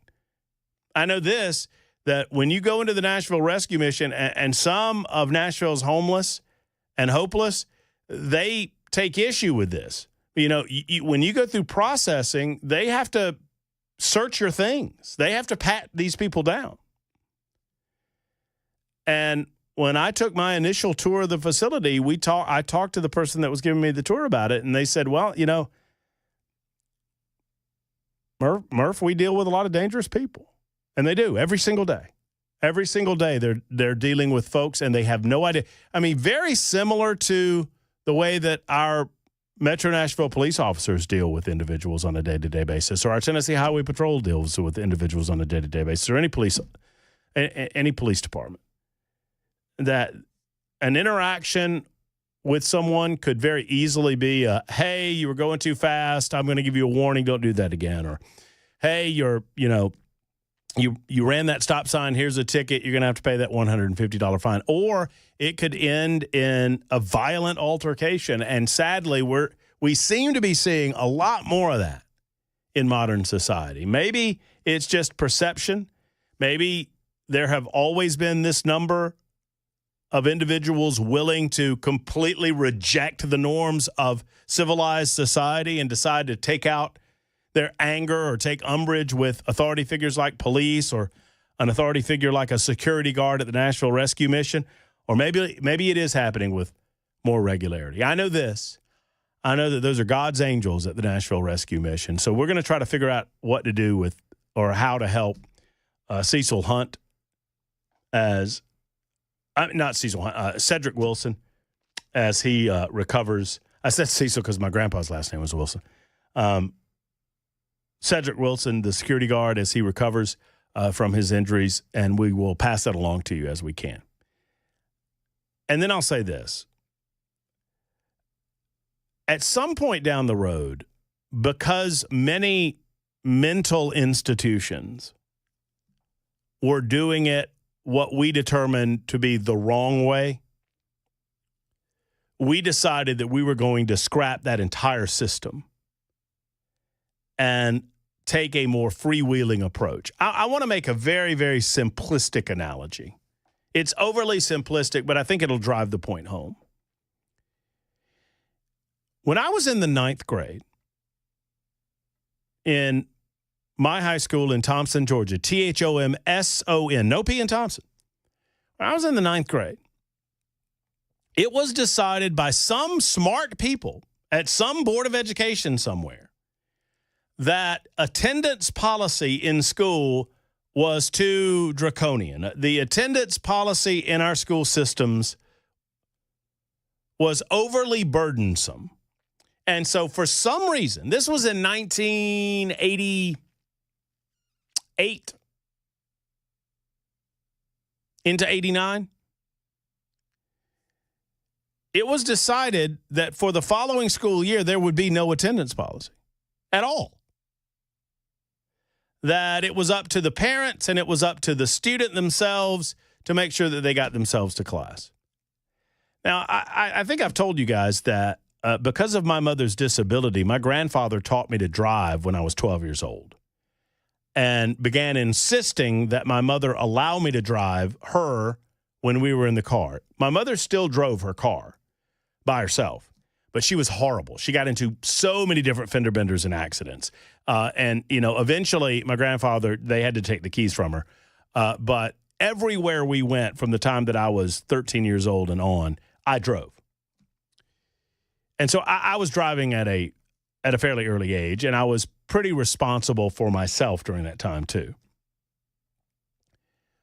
So I was taking when I was a sophomore in high school, freshmen and sophomores obviously were not allowed to park on campus. That was exclusively for juniors and seniors. But there was a place near the high school that would allow me to there was a guy that I found out about that would allow me to park on his property for $10 a week. And so I would drive to school and park there. I was 15 years old. And that's the way I would get to school. I didn't take the bus. No attendance policy. 180 days total of school. Chris Webber, I'm going to ask you to take a wag at how many absences Matt Murphy had his sophomore year in school. 0? That is incorrect. Okay. 88. Wow, 88. I never thought it would be that much. I had 88 absences my sophomore year in school and passed. I passed school. I mean, I'm not proud of it. I am telling you that it is a fact. That's what, a third, more than a third of the school year? It's almost half of the school year. Yeah. So I would either just sleep in, and my mother was kind of oblivious to it. God love her. God rest. Mama, I love you. But she's kind of oblivious to it. Or I would just skip and just go to Augusta and play around at the mall or find friends that would skip with me. And because there was no attendance policy. And it was funny. I was responsible enough that I knew when the tests were. I went on test day. I took the exams, but boy, oh boy, I didn't go if I didn't have to. The next year, they reinstituted the attendance policy, and my first period class was English, and I totally failed English because I missed too many classes and had to retake it during summer school. So I got bit on the ass about it. Trust me. But why do I bring this story up? Because the school system liberalized their policies and just released us to our own recognition. And I was not the only one. I was the worst offender, I think, but there were a lot of kids that failed their classes. There were a lot of kids that lied to their parents and missed 40 days of school that year. Because you need some barriers. You need some barricades on the road of life. And they realized they had swung way too far in the wrong direction, and so they clamped back down on it by my junior year. I understand that we failed our mentally ill in the 1930s and 1940s and 1950s and into the 1960s. And we tried a lot of crap that we ought not to have tried. But it is time that we opened up mental institutions again and take these people that are legitimately mentally ill and diagnosed as such and get them some help, whether they, quote unquote, want it or not. It is not working for American society that we allow people to just freely roam the streets completely and totally mentally disturbed. And I'm not talking about your standard average homeless Joe that bears the responsibility for themselves. I'm talking about those people, and it's probably about half of them, if not more, who are legitimately mentally ill. Why we don't do it is beyond me. What we do, sadly, is just walk on by, and we never look at them, and we never have to face up to them. Well, some in our society do have to face up to it, and I'm thanking God that they're here. Whether it's the Metro Nashville Police, which we've slammed on quite a bit because of leadership, or certainly the Nashville Rescue Mission. It's 25 after the hour on Super Talk.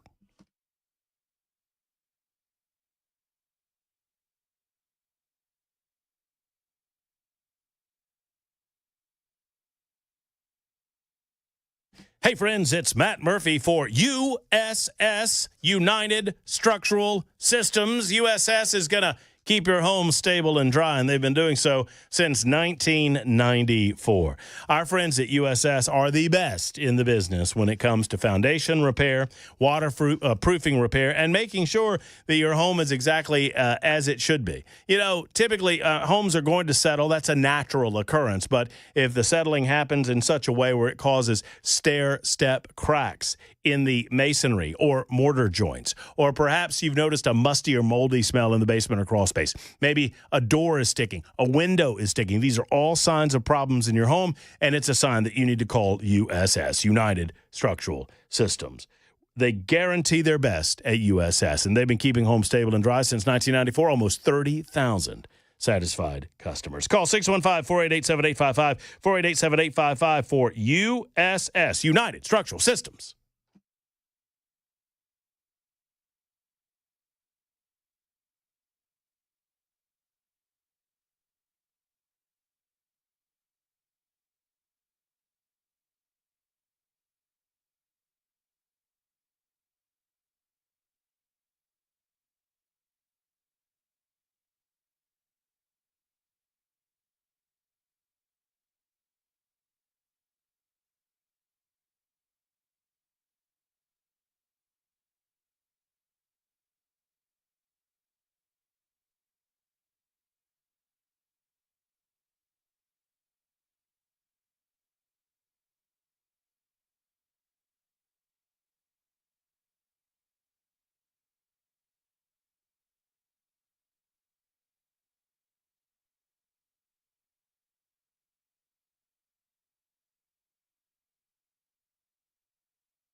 Thank you, Ken Weaver. Running a little bit tardy. Thank you for indulging me on that front. And obviously, we'll keep you up to date as to the condition status of Mr. Wilson as he recovers at Vanderbilt University Medical Center. Speaking of status, I think I'm camping out at the camper tonight. What do you think?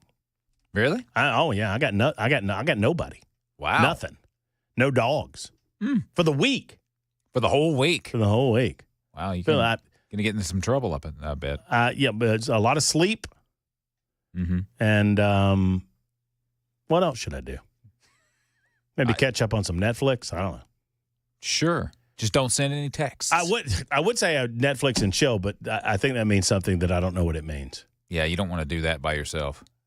It's kind of sad. But if you do, don't text it to a coworker. No, don't video it. That will make the bad worse. Or do it in the middle of a Zoom call, a.k.a. tube. So a couple of people got my tubing joke. By the way, I was asked to do this, and Ken Weaver technically won the most votes, but he's DQ'd because he used an old story, and so that defaults to second place guy, and that's me. So really, and I'm just counting them, man. They're on record, just count it up. So, all right, I don't know what to tell you. I just Weaver was going to win because people didn't care that it was an old story. That's how good of a story it was. No. I think that's the only story that's won the nincompoops twice now. Yeah, mine may have not even won. Who knows? I think it did. Yeah, that's when you and Ken were battling it out for victories, and I hadn't won one yet. It's 31 after the hour on Super Talk.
Friends, it's Matt Murphy for TennesseeSleep.com. That is the Sleep Apnea and TMJ Solution Center, right? And Dr. Brian McLaughlin has carried on the fine tradition left by Dr. Stephen Paas. Dr. Paas is still there until, I guess, July is the official retirement. But Dr. McLaughlin has been doing this for a long time as well, and he has the same incredible and exceptional credentials as Dr. Paas. He's a dad, a business owner, a U.S. Army veteran, was in Fort Gordon, which is my hometown. It's a small world, for a number of years. Friends, if you have allergies, did you know that your allergies can exacerbate your sleep apnea? It is true.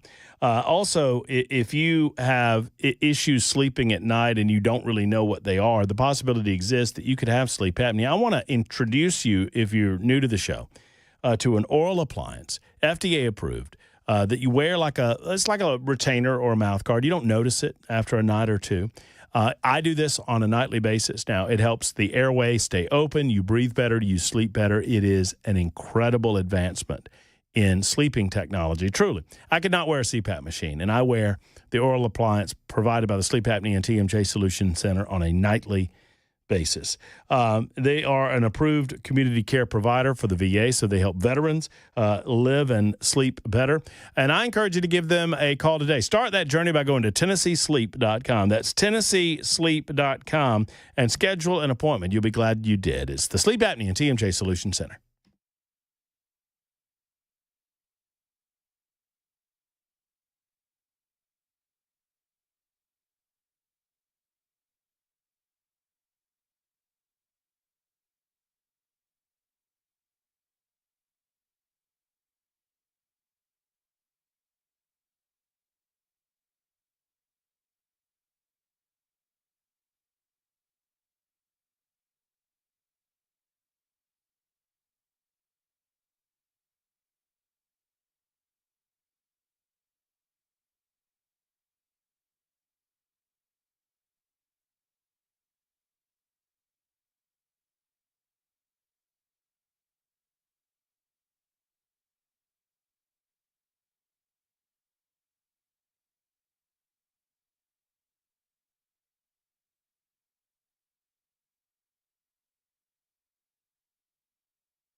Super Talk 99.7 WTN. I know that we have a lot of comers and goers as the show moves on, but this caught my attention.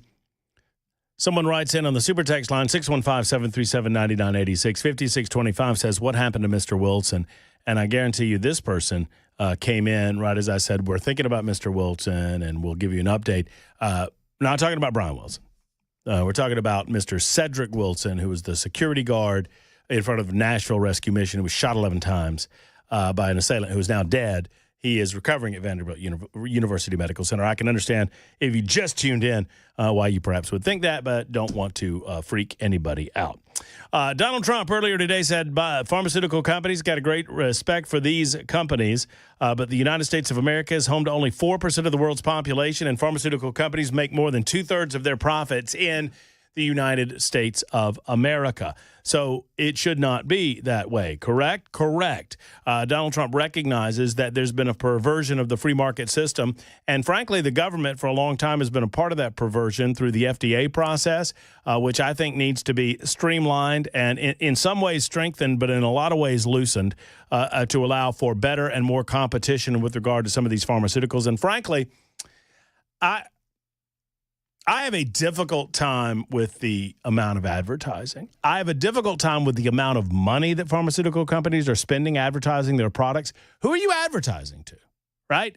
So if you develop an appropriate relationship with a doctor or doctors, if doctors are regularly made familiar with new drugs that are on the market that can alleviate legit issues that people might have, why do you need to advertise to me? I'm not a doctor.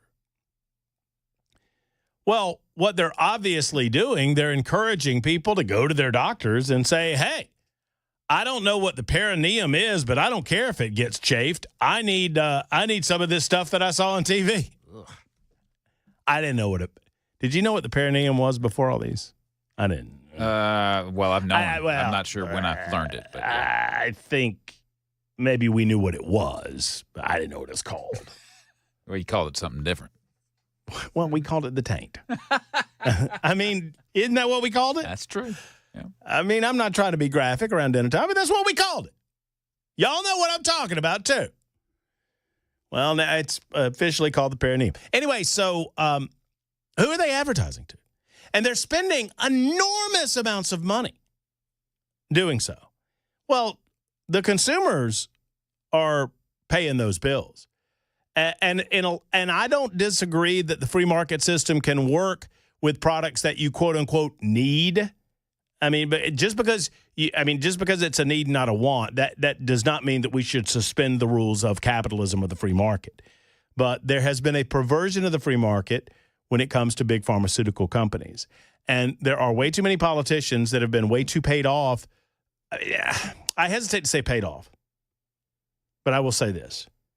You cannot tell me if a politician receives tens of thousands or hundreds of thousands of dollars, that does not impact the manner in which they vote when it comes to limiting big pharma and their influence on American society. And big pharma is not interested in getting us well. That's not what they're in the business to do. They're not in the business to get us sick either. They're in the business to sell us their pills or their shots. And I do believe there's been a perversion, enough of a perversion of the marketplace that we need to do something to correct that perversion. So I'm in agreement with Donald Trump, and I'm glad that he is finally addressing it or has the strength to address it. And hopefully something will be done in the halls of Congress as well. Larry's next up in Clarksville. Hey, Larry. Hey, brother. Thanks for taking my call. Yeah, of course. And you were absolutely right on Big Pharma. I mean, that's not originally why I called, but 2 of the 13 meds that I'm on cost me $1,300 a month after insurance. Good gracious. And the original. And can I just say this too? And I don't mean to I don't mean to interrupt your call, Larry, but medical care and in a lot of ways pharmaceuticals, it's the only thing in our lives that we don't really truly understand what we're paying. No, and you get prescribed all this stuff, and you know I'm having to take 2 more pills on top of the 11 pills because some of the pills make my blood itch. I mean, Matt, it is painful. And they don't know which 2 pills are making my blood itch. Wow. Or if it's a combination of 2 or 3 or 4. But anyway, the main reason I called, getting back, Nashville used to have a place called Clover Bottom. And that is where people with mental illnesses were held and kept, okay? They were well taken care of, and I may be wrong, but I think it was under President old Uncle Jimmy Carter that all these facilities were closed because he said it wasn't right for somebody to be able to commit somebody to one of these places. If you look at how many crimes have been caused by people like the guy in Nashville that killed that darn Bellevue athlete, and the DA determined that, he was too mentally ill to be prosecuted. Right, and that's why he was out. That's right. Yeah. It just, it burns my hide, man. It burns my hide. Larry, don't let your hide burn. You soak it in ice or something or another. Thank you for the call today. I appreciate you. I hesitate to take this call, but it's from Steve and Dan, and the subject of the call says perineum. What's up, Matt? What's up, Steve and Dan? We're doing well. Good. I do have a story. Thanks, Chris. Tell Chris, thank you so much. Okay. I was getting ready to go overseas. I'm a soldier, 20-year service, veteran, or whatever, all that stuff. And we were getting ready to go over. It was all of us, 40 of us from all over the country, and we're getting ready for our first tour. And we had to be, we were in squads, and we were, I was in charge of one squad. And I went to the dollar store, and this is around Halloween area time. And I went and got pirate hats and patches and swords and all kinds of things and earrings. And we were the pirates of the perineum. Arr! Pretty clever. I'll give it to him. There may have been some alcohol involved in that decision, I bet. It reminds me of a joke I told last night, or night before last. Was Norm Macdonald told this joke. It was the frog goes into a bank. Oh yeah, that's a great one. Yeah, I don't think I'm going to tell it only because you have to. The true joy of the joke is in the telling of the joke, and Norm Macdonald had an ability to just look up Norm Macdonald frog bank loan joke, and I'll let Norm do the honors, but that's kind of what it reminded me of. So 47 after the hour, real quick. Several of you have asked because I've not paid this off. Review the Savannah Bananas. Went to the Savannah Bananas at First Horizon Park. I guess a couple of years ago. Last time they were in town. And the Savannah Bananas, since that time, they have outgrown First Horizon Park, believe it or not. And so they descended upon Nissan Stadium over the weekend, Saturday night. Big crowd turned out. Man, oh, man, there were stars there. I was there, but I repeat myself. That's a joke. Nice try. Cam Ward was there, the brand new rookie quarterback for the Tennessee Titans. A number of other Tennessee rookies were there. I mean, look, it is an absolute show. If you think Harlem Globetrotters, but with baseball, it's exactly what it is, right? It is a constant show. It's a little too much stimulation, I will say that. The music is constant. The action is constant. They are constantly doing something. The umpire, but everybody's having a good time. The Bananas are having a good time. The party animals are having a good time. The umpires are having a good time. They have special guests that come out on the field all the time. I think there was some country music star there. I forget what his name was. Anyway, the celebrities were out in abundance, okay? So everybody's having a great – it is a fabulous time. So a couple of things they do, which I absolutely love. They play baseball. They throw, they hit, they play. I mean, they're playing baseball. But there's a 2-hour time limit, period. They start a clock. And when the clock starts, the clock runs. And when the clock hits zero, but really they get it done in 2 hours. They get 9 innings in 2 hours. Wow.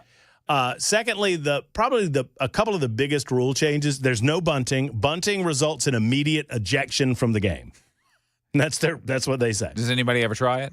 Just to get thrown out? No. Well, that's a good idea. I've never seen anybody try it. I don't know. A walk. If you walk. Right, so if a pitcher throws 4 balls, you get to take as many bases as you can until every player on the field has touched the baseball. So the defense essentially has to throw it around to everyone. They do. But they've gotten it down to such a science. As soon as the walk happens, all of the outfielders rush in, and they toss it. They know exactly how they're going to toss it, and so it basically is a walk, unless they drop the ball. Yeah. But it's still pretty cool. That's good. Yeah, I like that. So they do that. They do that. Any foul ball, and we had this happen on a couple of foul balls. Any foul ball that goes into the stands, if it is caught by a fan, it is an out. Nice. Which is awesome. It's a little fan participation. Plus, they just seem to be having a good time. There's a guy on the stilts who is called Stilts, and he throws the ball. There's a guy that wears the cape. He's called Superman. And they intentionally, if there's a pop-up into the outfield, they're not just going to catch it. Of course not. They're going to do a flip and then catch it, or they're going to catch it in their hat, or they're going to do something like that. I mean, they're there to entertain you. It was a great time. My one thing is, I think they're in danger of getting to arenas that are too big to truly enjoy the experience. When we went 2 years ago, we were very close to the action, and you could see everything, you could feel everything. Yeah. Everything seemed very intimate and personal, and maybe it's because of how close we were at the time, but it just felt like the experience was a little bit different in the bigger stadium. Nissan Stadium a little too big for what they were doing. Yeah, I could see that. But it was a lot of fun. Or not see that, I guess. But look, the fella, I forget his first name, but his last name is Cole, the guy that owns the team.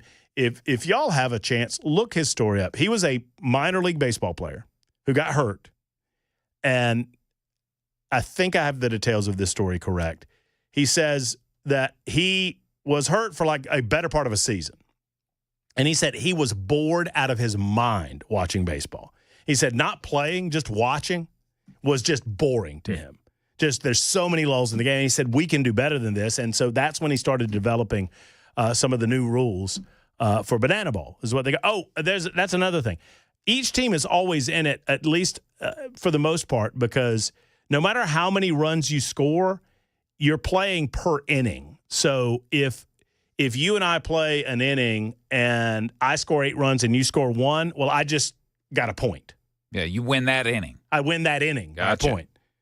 And if it's a tie, it goes on. So it mitigates, games getting out of control. No blowouts, yeah. And no blowouts.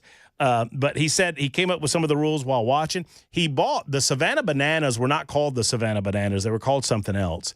And they were just a standard, like, independent league team in Savannah when he bought them.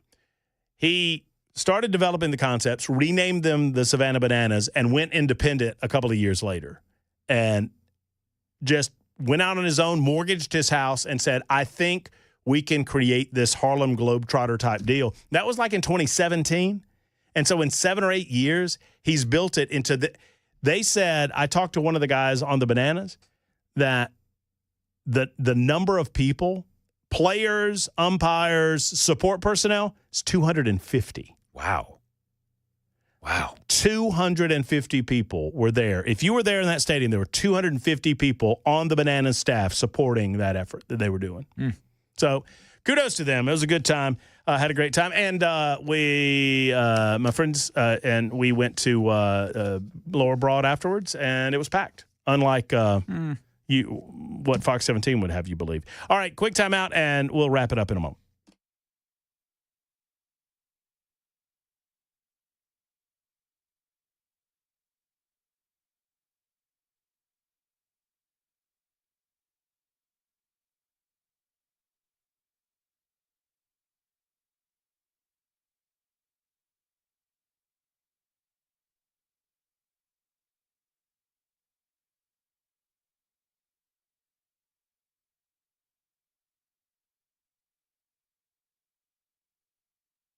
Friends, if you have questions about your health care coverage and your health care insurance, do not look online. You will get endless telephone calls from call centers in faraway places. They don't understand you.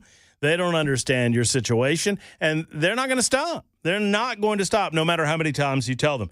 If you want a local person that knows what they're talking about, I would encourage Shane Ring and Cover Nash. He's located right here in Middle Tennessee, in Brentwood, as a matter of fact. When you book your appointment with Shane, he and his team will go over all of the available health plan options in the market and help you shop for coverage based on your health care and financial needs. No more call center agents wasting your time. With Shane Ring at Cover Nash, she's going to teach you how you can earn money back from your insurance plan by understanding access in real time, the cost of medical procedures and visits that you need to comparison shop around. Ask Shane about this when you make the call that so many others have made. If you're not satisfied with your current health care coverage, understand this. You are the customer, not the health insurance companies. That's important to understand. Shane shops all of the insurance companies and finds the right one for you. 615-465-0023, 465-0023. Book your appointment today by going to coverdash.com. That's coverdash.com.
Super Talk 99.7 WTN. 5572 says, I'm pretty sure the Supreme Court stopped forced admission to mental health facilities. They did not. They limited it. They determined that you could not be involuntarily committed just on mental illness alone. You had to establish that the individual was a danger to themselves or to other people. I would suggest that we've completely lost our way even with that expectation. And by the way, I'm told that the Savannah Bananas were on ESPN2. I think I remember that. I was the guy in the hat. I hope y'all saw me.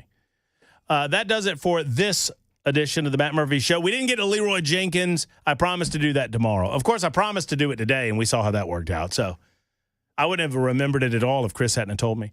Until tomorrow, have a wonderful